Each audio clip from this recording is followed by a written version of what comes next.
Emotional ஆகிட்டான். நன்றி. நானும் அதே எமோஷனலில் தான் இருக்கேன். எனக்கு என்ன, விஜயகாந்த் சாரை வந்து கடைசி ஒரு 10 வருஷமாக, ஒரு 7-8 வருஷமாக சோஷியல் மீடியாவில் என்ன நடந்ததுன்னு எல்லோரும் பார்த்துருப்போம் இல்லையா? அது வந்து என்னால் தாங்க முடியல. ஸோ அவனால் எகிற முடியாது. ஆனால் தினேஷனுக்கு அப்படி ஒரு நீடு கிடையாது. ஆனால் அவருக்கு என்னென்னா அன்பு, அவர் பொண்ணு கொடுக்குற அந்த அன்பு மட்டும்தான் அவருடைய ஒரே கண்ட்ரோல். அந்த பொண்ணு பிடிச்சிருச்சு, நம்புது, வேறு நான் எதுவும் பண்ண மாட்டேன். ஸோ அங்கேருந்து கிளம்பும்போது நான் என்ன பிளான் பண்ணேன்னா, தினேஷனை ஒரு பாம் மாதிரி செட் பண்ணி அந்த கிரவுண்டுக்கு அனுப்பணும். எந்த நேரத்தில் வேணாலும் அது வெடிக்கும். நான் வந்து இப்போது அவர் சொல்கிற அந்த பீஃப் கடை இருக்குது இல்லைங்களா, அது நான் டெய்லி போயிட்டு வர இடம். நாங்கள் என் ஃப்ரெண்டு கூட போயிட்டு வரும்பொழுது நாங்கள் அங்கே தான் இது பண்ணுவோம். ஸோ அதெல்லாமே நான் வந்து எனக்கு ரொம்ப இன்ட்ரெஸ்டிங்காகவும் இருக்கும். இதெல்லாம் காமிக்காத ஒரு இடங்கிறதுனால தான் நான் வந்து இல்லை ஒன்றுமே சொல்ல சென்சார் அதை பற்றி எதுவுமே பேசலை. நான் பீஃப்னு கூட ஒரு இடத்துல மாட்டு வால் கொடுப்பான்னு கூட கேட்போம், அதுவும் எதுவுமே சொல்லலை. சரி ஏங்க சொல்லலை நான் கேட்க முடியும், கொடுத்த வரைக்கும் அதுன்னு சொல்லிட்டு வந்துட்டேன் நான். எல்லாருக்கும் வணக்கம். என் பேர் தமிழரசன் பச்சைமுத்து. இப்போ என்னை பற்றி பேச சொன்னாங்க, சத்தியமாக தெரில என்ன பேசுகிறதுலாம். நானே இங்கே வந்தது எதுக்குன்னா, எனக்கு என்ன தெரியுதுன்னு பார்க்குறதுக்காக தான் நான் இங்கே வந்து நீங்கள் எதாவது கேட்டு நான் என்ன சொல்ல போகிறேன், எப்படி டிஸ்கஸ் பண்ண போகிறேன், அந்த க்யூரியாசிட்டியில் தான் வந்தேன். நான் வந்து அவ்வளோ கஷ்டப்பட்டு வந்தேன். எனக்கு 2 விஷயம் வந்து சொல்கிறதுல உடன்பாடு கிடையாது. ஒன்று வந்து நான் இந்த சினிமாவுக்காக இவ்வளோ கஷ்டப்பட்டேன் அப்படின்னு சொல்கிறதுல எனக்கு சுத்தமாக உடன்பாடு கிடையாது. நான் இவ்வளோ ஸ்ட்ரகிள் பண்ணேன் அப்படின்னு. ஏன்னா இது எல்லாம் நான் நல்லா இருக்கிறதுக்காக பண்ணது. நான் வந்து நாட்டுக்காகவோ இல்லை வந்து இன்னொருத்தவங்களுக்காகவோ இது எதுவுமே நான் பண்ணலை.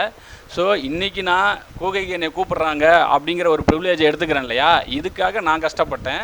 அந்த கஷ்டத்தை நான் வந்து இன்னொருத்தவங்களுக்கு சொல்கிறதுல எனக்கு உடன்பாடு சுத்தமாக கிடையாது. அதனால் தப்பாக எடுத்துக்காதீங்க, எனக்கு அதை பற்றி பேசுறதுல விருப்பம் இல்லை. மேபி சில பேர் நினைப்பாங்க நம்ம பட்ட கஷ்டத்தை வெளியில் சொன்னால் அவங்க இன்ஸ்பிரேஷனாக எடுத்துப்பாங்க, அதுலேருந்து சில பேர் வரலாம், இப்போ நம்மளும் அதே தானே பண்ணுறோம், அப்போ நம்மளாலையும் வந்துட முடியுமான்னு நினைக்கிறாங்க அப்படின்னா அது அவங்க சொல்லுவாங்க. பட் எனக்கு இதில் பெருசாக உடன்பாடு இல்லை.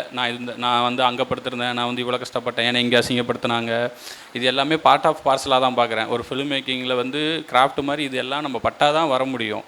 ஸோ நீங்கள் என்ன பண்ணுறீங்களோ அது எல்லாமே நான் பட்டுட்டு தான் இருக்கேன். ஓகேங்களா? நீங்கள் என்ன ஸ்டேஜில் இருக்கீங்களோ இதே ஸ்டேஜில் தான் நானும் இருந்தேன். ஆனால் இதிலேருந்து எத்தனை வருஷம் கழிச்சு நான் படம் பண்ண போனேன்னு எனக்கு அப்பவும் தெரியாது. நான் இங்கே வந்து உட்காந்துருந்தப்போ எனக்கு தெரியாது. இப்போ நீங்கள் இருக்கிற அதே ஸ்டேஜ் தான். ஸோ ஒன்றே ஒன்று தான், அதை நோக்கி போய்கிட்டே தான் இருக்க போகிறோம். அது நம்மளை நோக்கி வந்துகிட்டே இருக்கும். ஒரு நாள் நம்ம மீட் பண்ணிடுவோம். ஓகேங்களா? அதனால் அவ்வளோதான். இது எனக்கு தெரிஞ்சது. நான் என்னன்னு தெரிஞ்சுக்க தான் நான் இங்கே வந்து உட்காந்துருக்கேன். இன்றைக்கி நமக்கு என்ன நடக்க போகுதுன்னு பார்க்க தான் நான் உட்காந்துருக்கேன். சரி, எதுவாக இருந்தாலும் நம்ம படத்தை பற்றி டிஸ்கஸ் பண்ணலாம். ஓகேங்களா? ஆரம்பிக்கலாமா? அங்கே போட்டுமா? தேங்க்யூ. எனக்கு ஒரு இது இருக்குங்கண்ணா, என்னென்னா நிறைய தியேட்டருக்காக ஒரு நல்லா இருந்தது. ஒரு 0.0 ஒரு லிபர்ட்டி எடுத்த மாதிரி இருந்தது. அந்த அசோத்தை வந்துட்டு ஃபஸ்ட்டில் வந்துட்டு கெத்தை கூப்பிட வருவாங்கல்ல, அதில் வந்துட்டு அவங்க வந்துட்டு தெரியும், அவங்க வந்துட்டு கிரிக்கெட் விளையாடக்கூடாதுன்னு சொல்கிறாங்க. ஆனால் தினேஷ் வந்து ரொம்ப ஹார்ஷாக பேசுகிற மாதிரி எதுவுமே இல்லை. ஆனால் அவன் ட்ராக் எடுத்துகிட்டு போகும்போது ஒரு பிச்சை வந்துட்டு உழுதுட்டு போகிறாங்க. அதுக்கு முன்னாடி எதுவும் அவங்களுக்குள்ள பெருசாக எதுவும் இது நடந்திருக்குமா அந்த மாதிரி ஒரு கேள்வி. ஏன்னா அவங்க இன்டர்வலுக்கு கோச்சிட்டு போகிறாங்கல்ல, அதுக்கு அவங்க எதுவுமே கேட்கல. அவங்க மீன் வேலை சொல்கிறாங்க, விளையாடக்கூடாதுன்னு சொல்கிறாங்க. ஒரு விளையாட்டு வந்து சண்டையில் முடிஞ்சதுனால தான் கோச்சிட்டு போகிறாங்க. எனக்கு அந்த ஒரு விஷயம் மட்டும் கொஞ்சம் ஒரு லிபர்ட்டி எடுத்து இது பண்ணுற மாதிரி இருந்தது. அது நல்லா தான் இருந்தது. ஆனால் அதுக்கு முன்னாடி எதுவும் இருக்கா அந்த மாதிரி ஒரு கேள்வி. இல்லை, அது என்னென்னா அதுக்கு முன்னாடி என்ன நடந்திருக்கும் அப்படிங்கிறத, அதோட சில சம்பவத்தை வச்சு விளைவுகளை காட்டலாம். சில நேரத்தில் விளைவுகளை பார்க்கும்பொழுது இது நடந்திருக்க வாய்ப்பு இருக்கு இல்லையா. ஸோ எனக்கு என்னன்னா, இந்த படத்தில் வந்து வில்லன்களோ இது ரெகுலராக வில்லன் அந்த மாதிரி இல்லை. ஆனால் இந்த படத்தில் எப்படி சொல்கிறது, எனிமிட்டி மீன்ஸ் ஆடியன்ஸுக்கு ஆப்போசிட்டில் நான் யாரை வைக்கிறேன், என்ன பிரச்சனை உருவாக்குறதுன்னு ஒன்று இருக்கும்போது அந்த கேரக்டரைசேஷனை வந்து ஸ்ட்ராங்காக பண்ணுறதுக்கு என்ன பண்ணலாம் அப்படிங்கும் பொழுது சினிமா தானே பண்ணுறேன், அதனால் லைட்டாக கொஞ்சம் சினிமா பண்ணிட்டேன் அந்த இடத்துல. மெயினாக என்னென்னா, இப்படி ஒரு சம்பவம் ஒரு நடந்துருந்ததுன்னா அப்போ அவன் என்னவெல்லாம் இது பண்ணியிருப்பான். துபாய்க்கு போனான், 3 மாதத்தில் வந்துட்டான். இப்போ நான் துபாய்க்கு போயிட்டு வரேன்னு வச்சுக்கோங்களேன். ஒரு 2011 நான் சொல்லியிருக்கேன் அந்த கதை. அந்த இடத்துல போயிட்டு வர்றதுக்கு விசா செலவு வந்து ஒரு 2 லட்ச ரூபாய் ஆகுதுன்னு வச்சுக்கோங்க. ஒரு மாதத்துக்கு எப்படி பார்த்தாலும் 2 வட்டி 3 வட்டின்னு வச்சா கூட 6000 ரூபாய் போல் வட்டி கட்டணும். 2000 இல்லை, ஏன்னா எங்கள் வீட்டில் கட்டிகிட்டு இருக்கிறோம், அதனால் சொன்னேன் நான். ஸோ அப்படி ஒரு 6000 ரூபாய் சம்பாதிக்கவே முடியாத வீட்டில் வட்டி கட்டுற ஒரு பொண்ணு எப்படி இருப்பாங்கங்கிறத ஒரு எல்லாத்துக்கும் அந்த சொல்லணும்னு அவசியம் இல்லை, அதோட விளைவுகளை சொல்லும் பொழுது அதை புரிஞ்சிக்கலாம் இல்லையா. அதுக்காக தான் அந்த ஃபஸ்ட்டு சீன். அதாவது ஸ்ட்ராங்காக இந்த அம்மா இப்படி தான் இருப்பாங்க, இவங்களுக்கு எதிராக என்ன நடக்க போகுது, இவங்களுக்கு பிடிக்காத விஷயம் நடந்தால் அவங்களுக்கு அந்த இதை சொல்கிறதுக்காக தான் இது பண்ணேன். இன்னொன்று, அது இன்டென்ஷனோட தான் பண்ணேன் சினிமாட்டிக்காக, அதனால தான் டைட்டிலே அது மேலே போட்டேன். ஸோ இது என்னதான் லைவான படம் எல்லாம் okay, but cinema end of the day entertain medium.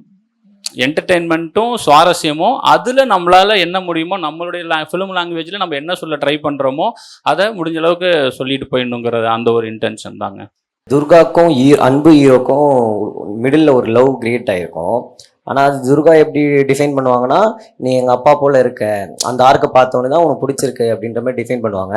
ஆனால் வந்து ஃபஸ்ட்டு மீட்டில் அவர் கிரிக்கெட்டரான்றது தெரியாது, எந்த ஒரு ஃப்ளேவருமே அங்கே இருக்காது. ஒரு லுக் வைஸ் நல்லா இருக்கான் அழகாக இருக்கான்ற மாதிரி காட்டிட்டு அவங்களுக்குள்ள ஒரு இது கிரியேட் ஆகிடும். மறுநாள் பார்த்தா நம்பரு ஃபீமேல் துர்கா வாங்கிட்டு போயிடுவாங்க. அதுக்கப்புறமா அவங்க அந்த சாங்கில் ட்ராவல் ஆகிட்டு இருக்கும்போது தான் இவன் வந்து கிரிக்கெட்டர்னு தெரிஞ்சு ஒரு 2 பேருக்குள்ள ஒரு கனெக்டிவிட்டி வந்து லவ் கிரியேட் ஆகும். ஆனால் இந்த லவ் கிரியேஷன் வந்து இதில் இந்த அன்புக்கும் துர்கா கேரக்டருக்கும் லவ் கிரியேஷன் இது என்னமோ எனக்கு ஏதோ டக்குன்னு நடந்த மாதிரி இருந்தது. அதில் லவ் டக்குன்னு தான் நடக்கும். அது காரணம்லாம் கேட்கக்கூடாது. ஆனால் என்ன சொல்ல வரேன்னா, இப்போ அங்கே கையெழுத்து நான் அந்த மண்டபத்தில் கையெழுத்து போகிற சீன்லாம் இருக்கும். அந்த மாப்பிள்ளைகிட்ட டீமாகவே நின்றுட்டு இருப்பானுங்க யூனிட் ஜெஸ்ஸியோட. அவங்க ஹஸ்பண்டை வந்து விளையாட அனுப்பிடணும்னு சொல்லிட்டு தான் சைன் வாங்குவாங்க. ஸோ அவனை அங்கே இன்ட்ரோ பண்ணும்போதே வந்து ஒரு கிரிக்கெட்டராக தான் இன்ட்ரோ பண்ணியிருப்போம். மேபி காஸ்டியூம் மட்டும் வேறையாக இருக்கும், மற்றவெல்லாம் ஜெஸ்ஸியில் இருப்பான், இவன் மட்டும் அந்த கெஸ்ட் பிளேயருங்கிறதுனால நான் அந்த இடத்துல வச்சுருப்போம். இன்னொன்று அந்த பொண்ணு எந்த செகண்டில் லவ் சொல்லுச்சுன்னு உங்களுக்கு தெரியாது இல்லை, நான் அந்த எங்கேயுமே லவ் ப்ரப்போஸ் பண்ணிக்க மாட்டாங்க. அந்த ட்ராவல் இருக்கும். எனக்கு பிடிச்சிருச்சு ஓகேங்களா, எனக்கு அவனை பிடிச்சிருச்சு. அழகாக இருக்கிறதுனாலலாம் கிடையாது, அவர் மட்டும்தான் அங்கே அழகாக இருந்தாருன்னு சொல்ல முடியாது. அந்த மண்டபத்தில் அவர் தான் அழகாக இருந்தாருன்னு நீங்கள் மேபி அவர் ஹீரோங்க மாதிரி பார்த்ததுனால தெரிஞ்சிருக்கும். அங்கே இன்னும் 4-5 பேர் நல்லா இருந்தாங்க, நான் பார்த்தேன். ஸோ அந்த ஒருத்தனை பிடிச்சிருச்சு. ஸோ அவங்க 2 பேரும் ட்ராவல் பண்ணாங்க. எந்த பாயிண்டில் லவ் சொன்னாங்கன்னு நமக்கு தெரியவே தெரியாது. நான் சொன்னேன் இல்லையா, அங்கே தான் அந்த பொண்ணு நான் அவனை லவ் பண்ணுறேன்னே சொல்லும். எங்கன்னா அந்த பஸ்ஸுக்கு அவன் கிளம்பும்போது ஓகே நான் உன்னை லவ் பண்ணுறேன், ஆனால் அது பத்தாதுன்னு அங்கே தான் லவ்வை வந்து கான்ஸ்டண்ட்டாக சொல்லணும். அதுக்கு முன்னாடி நடக்கிறதுலாம் என்னென்னா மியூச்சுவலாக என்னவோ நடந்திருக்கும் அப்படின்னு அந்த சாங்குள்ளே தான் போகும். இன்னொன்று எப்படி கிரிக்கெட் பிடிச்சதுக்கு காரணம் தேவையில்லையோ அதுமாதிரி லவ் பண்ணதுக்கு வந்து அந்த நீங்கள் சொல்கிற அந்த செகண்டாக இருக்கிற காரணமே அவனை வந்து மேபி அது பொய்யா கூட இருக்கலாம். ஏன் பொய்யா இருக்கலாம்னு சொல்கிறேன்னா, அவனை புரிய வைக்கணும், அவனை வந்து எங்கள் அப்பா கூட பேச வைக்கணும். அந்த எமோஷ்னல் பிளாக்மெயிலுக்காக என்ன வேணாலும் சொல்லலாங்கிறது தான் மெயின் ரீசனாக வச்சுருக்கோம். எனக்கு காதலில் வந்து காரணம் சொல்கிறதுல உடன்பாடு கிடையாது. இப்போ நார்மலா வந்து இதை எப்படி கனெக்ட் பண்ணிக்கிறோம் அப்படின்னா, ஆல்மோஸ்ட் என்னோட ஒய்ஃபும் அப்படிதான், என்னோட பொண்டாட்டியும் அப்படிதான். அவன் கிரிக்கெட் விளையாட போறதுக்காக கெத்தா இருக்கான், நான் சினிமாவுக்காக வந்துட்டு கெத்தா இருக்கிறேன். என் பொண்டாட்டி தான் இன்னும் வந்து குடும்பத்தை பார்த்துட்டு இருக்காங்க. ஸோ அதை கனெக்ட் பண்ணிக்கிறேன். அது ரொம்ப இதா இருந்தது. லப்பர் பந்து அப்படின்னு சொல்லி வச்சிருக்கீங்க. இது வந்து நான் 90 கிட்ஸ். எங்க காலகட்டத்தில் நாங்கள் அதை வந்து ரப்பர் பந்துன்னு சொன்னதே கிடையாது, லப்பர் பந்துன்னு தான் சொன்னோம்.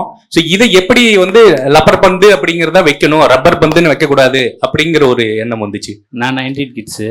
ஓகே, நான் லப்பர் பந்துன்னு தான் சொல்லியிருக்கேன். பட் ரப்பர் பந்துங்கிற டைட்டில் ஆரம்பிக்க நான் ரீசன் இல்லை, அது அங்கே உட்காந்துருக்கான்னு நினைக்கிறேன். எந்த ராடி அதுக்கு சொல்றதுக்காகவே வந்து உட்காந்துருக்கான்னு நினைக்கிறாங்க தனியாக எழுப்பணும்னு.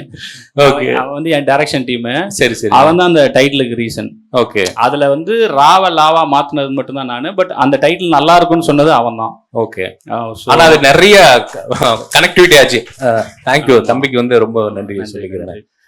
ஸோ அடுத்து பார்த்தோம் அப்படின்னா, இதுல வந்து நிறைய இந்த அரசியல் வந்து பேசியிருப்பீங்க, உணவு அரசியல்.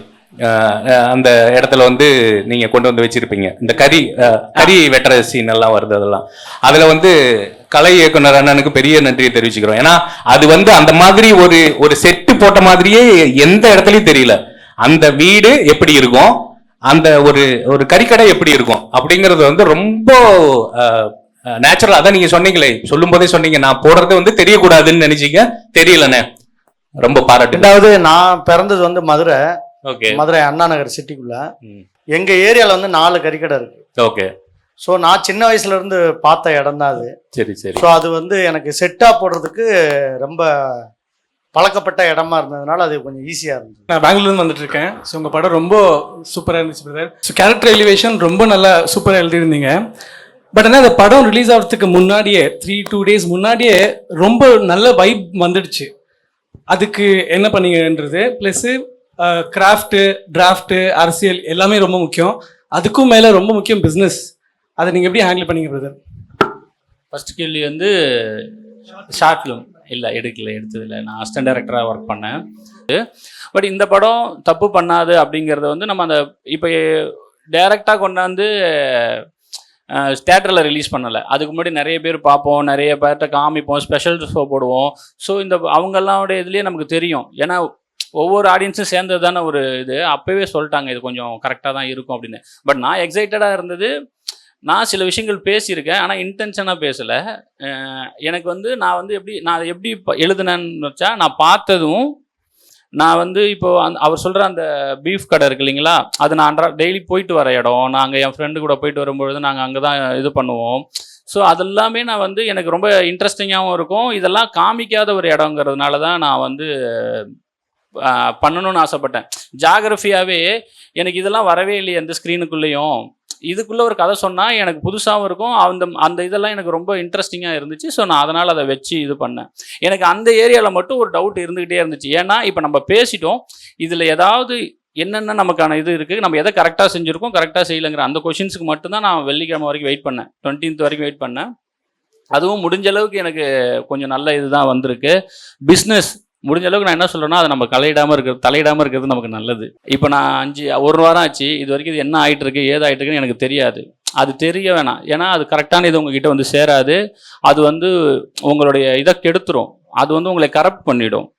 நீங்கள் அதுக்குள்ளே போகாமல் இருக்கிற வரைக்கும் நல்லது. சில பேர் சொல்லுவாங்க, இல்லை அதுவும் தெரிஞ்சுக்கணும் ஒரு கிரியேட்டரானு. அதையும் தெரிஞ்சுக்கிட்டா அப்புறம் அதை பற்றி தான் நிறைய தெரிஞ்சுக்க வேண்டியது இருக்குமே தவிர இது கம்மியாயிடும். ஸோ நீங்கள் அதை தெரிஞ்சிக்காமல், சில நேரங்களில் தெரிஞ்சிக்காமல் இருக்கிறது நிம்மதி. தெரிஞ்சுக்கிட்டா அதை போட்டு யோசிச்சு நமக்கு இதாக இருக்கும் அதனால் அந்த பக்கம் நம்ம போக வேணாங்கிறது என்னுடைய தாழ்மையான கருத்து. கேரளாலேருந்து வந்தேன். நேற்று டிஸ்கஷனுக்கு வந்திருந்தேன். கேரளா ரிலீஸ் இல்லை, அதனால் நேற்று இது முடிச்ச உடனே படத்தை பார்த்துட்டு அதுக்கப்புறம் தான் இன்னைக்கு வந்தேன். படம் ரொம்ப நல்லா இருந்துச்சுண்ணா. நன்றி.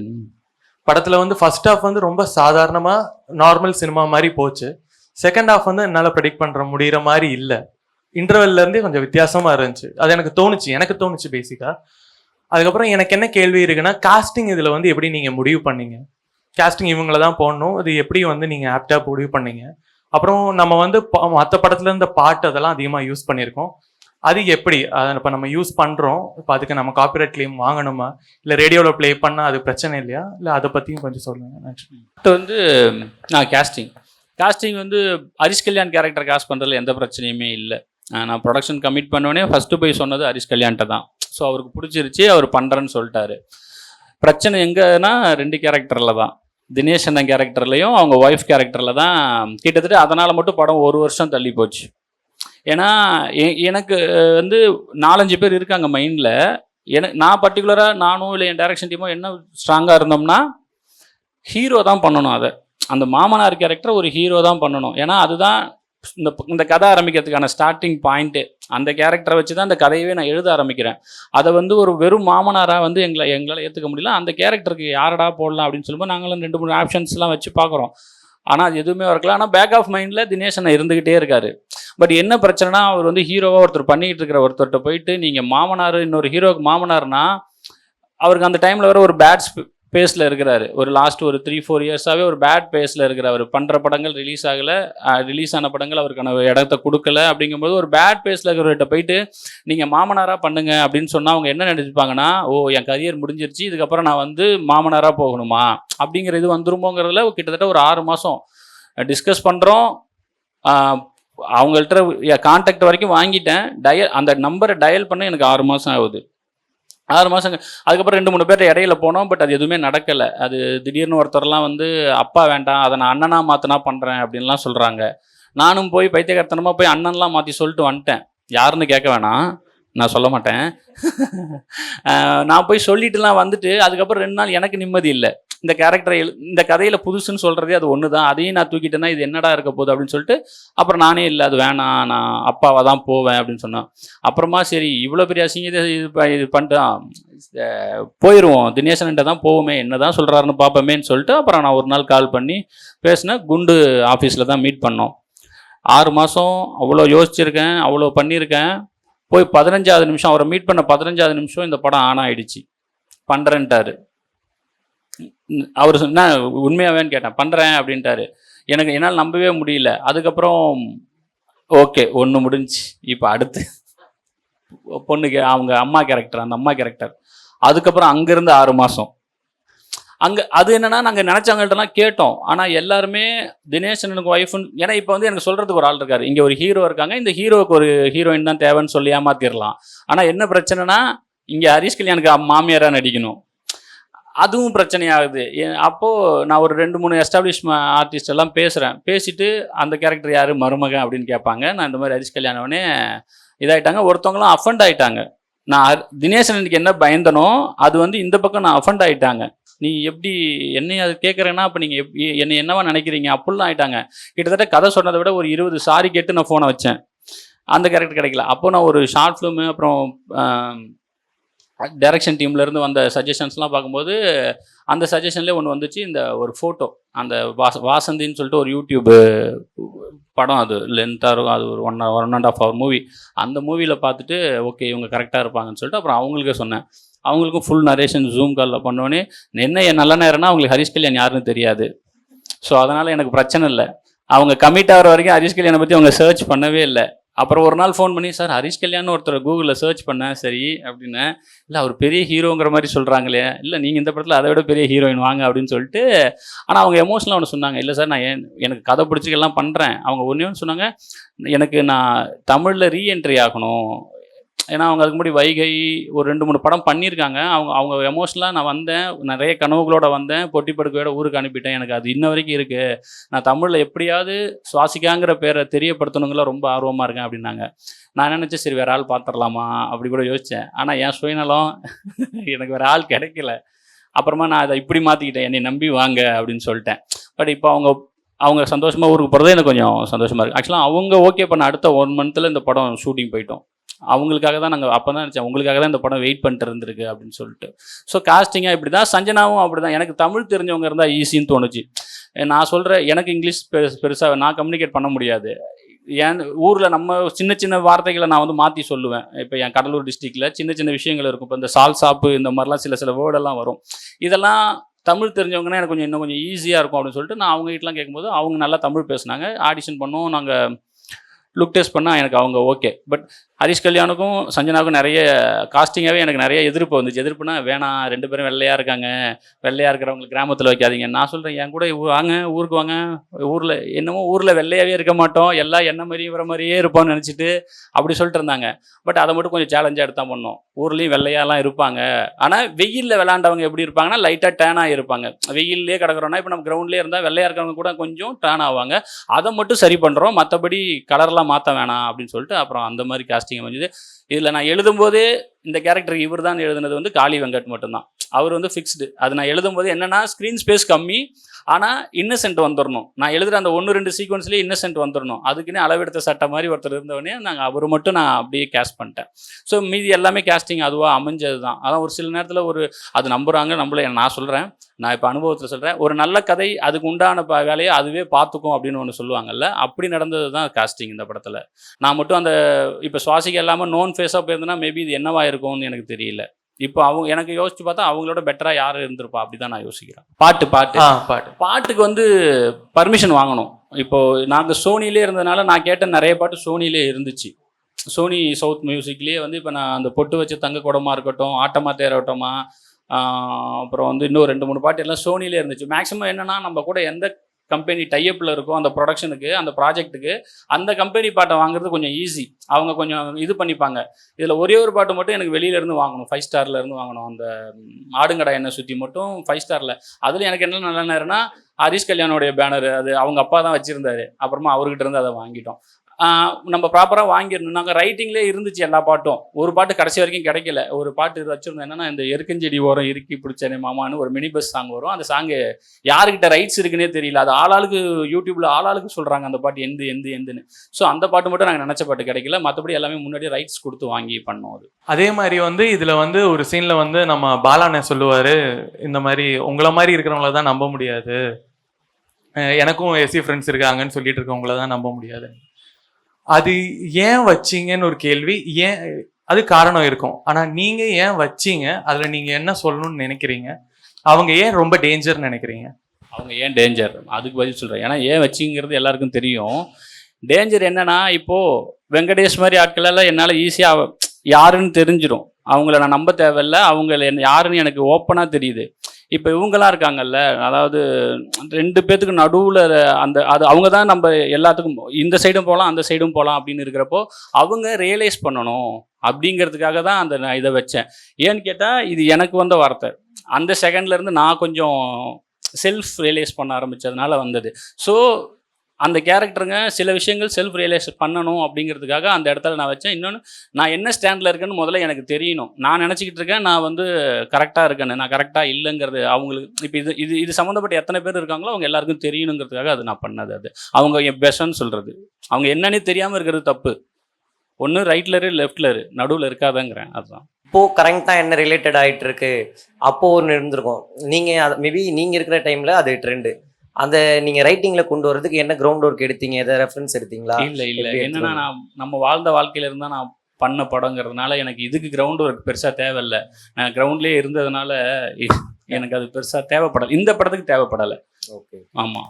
ரைட்டிங் எழுதும் போது ரொம்ப கஷ்டமா இருக்கு கிரவுண்ட். இல்லை, ஈஸி தான். இப்போ அதில் நிறைய பேசின பெண்கள் பேசின வார்த்தைகளை எங்கள் அம்மா பேசுனது, என் ஒய்ஃப் பேசுனது, ஆண்கள் பேசுனதெல்லாம் என்னை சுற்றி நடந்தது தான். ஈவன் இப்போ அந்த பாலசரவணன் ஜென்சன் கலாய்ச்சிக்கிறதுல பாலசரவணாவும் நான் இருந்திருக்கேன், ஜென்சனாவும் நான் இருந்திருக்கேன்.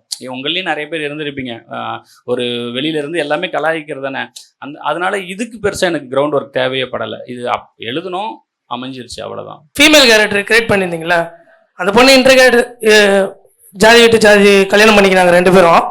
ஆனால் அந்த ஊரில் தான் வாழ்கிறாங்க. அந்த ஊரில் வாழ்கிறப்போ அந்த பொண்ணு பேசிக்காக நடக்கிறது என்னென்னா, இன்டர்கேஸ்ட் மேரேஜ் பண்ணால் அந்த ஊரில் வாழ்கிறப்போ ஒன்று ஊரை விட்டு அந்த வீடை தள்ளி வைப்பாங்க. அப்படி இல்லையானா அவங்க தனியாக வருவாங்க, அவங்கக்கிட்ட யாரும் பேச மாட்டாங்க.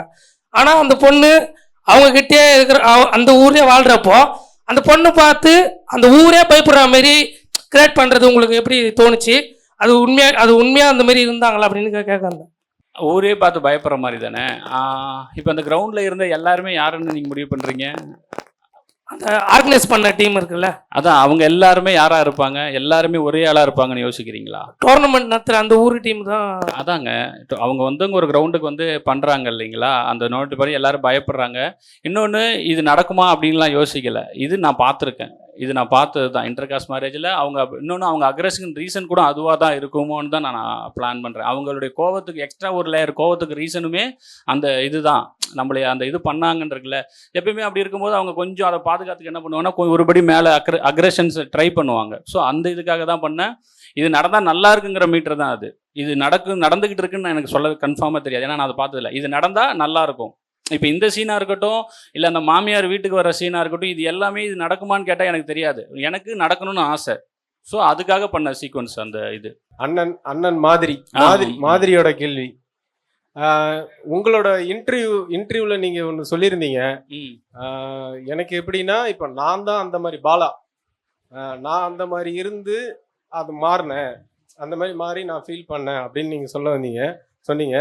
இந்த மாதிரி மாதிரிகள் வெறும் அண்ணன் மட்டும் இல்லை, ஃப்ரெண்டு மாதிரியும் நிறையா இருக்குது. பழக்க வழக்கத்தில் நம்ம ஃப்ரெண்டு மாதிரி, சித்தப்பா மாதிரி, பங்காளி மாதிரி அப்படின்லாம் சொல்லுவாங்க.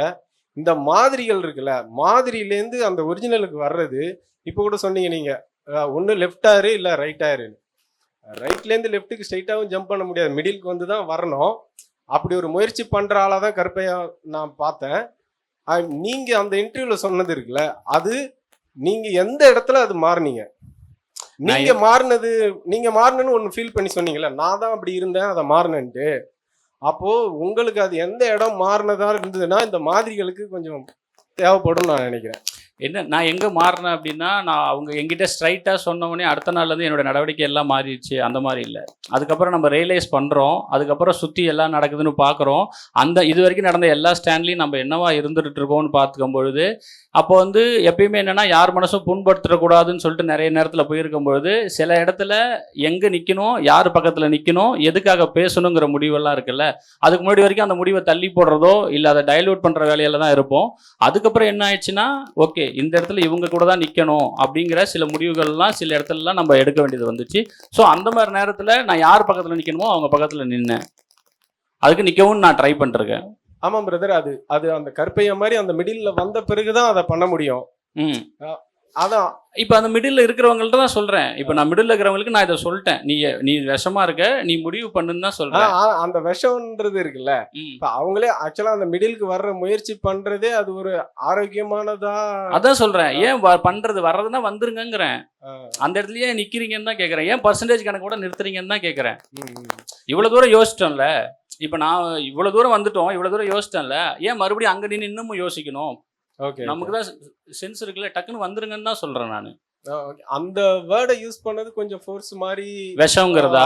எனக்கு என்னன்னா, நீ யாருன்னு தெரியாம இருக்கிறது வந்து கொஞ்சம் தப்புன்னு தோணுது, வேற ஒண்ணுமே இல்லை. நான் யாருங்கிறது எனக்கு தெரியாம இருக்கிறதுல அது வந்து சரியான. நான் யாருன்னு எனக்கு ஃபர்ஸ்ட் தெரியணும்ல, அது தெரிஞ்சுக்கங்கிறேன்.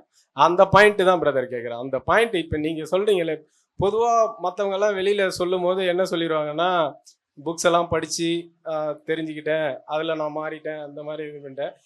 நீங்களே ஃபீல் பண்ணன்ற அந்த இன்டர்வியூல அந்த சுச்சுவேஷன் சொல்ல முடியாதுன்னு சொல்ல வரேன் நான். எனக்கு ஒன்று நடந்தது, எப்போ எனக்கு இந்த வார்த்தை வந்து விழுந்ததுன்னு ஒன்று இருக்குல்ல, அதை வந்து கரெக்டாக நம்ம அதை கார்னர் பண்ண முடியாது. சினிமாங்கிறனால ஜெராக்ஸ் கடையில் வச்சு ஒரு இடத்துல சொல்லிட்டு போயிட்டேன் நான். பட் லைஃப்ல நம்ம அதை சொல்ல முடியாது. ஒரே நாளில் அது இப்படி ஆச்சு அப்படின்னா அந்த ஒரே வசனத்தில் என் வாழ்க்கையே மாறிச்சுன்னு நான் சொல்ல முடியாது. இது சினிமாவுக்காக அந்த ஒரு சீன்ல வச்ச வசனம். நான் சொல்றது நிகழ்வுகள் அடுத்தடுத்து நடக்கும். எங்கெங்க இப்போ வீட்டில் வேலை செய்ய வரவங்க கிட்ட நம்ம எப்படி இருந்திருக்கிறோம், கூட பழகிற பழகங்கள்கிட்ட நம்ம எப்படி இருந்திருக்கோம், வீட்டில் விசேஷம் நடக்கும்போது அந்த ஃப்ரெண்ட்ஸு கூட எப்படி இருந்திருக்கோன்னு ஒன்று இருக்குல்ல.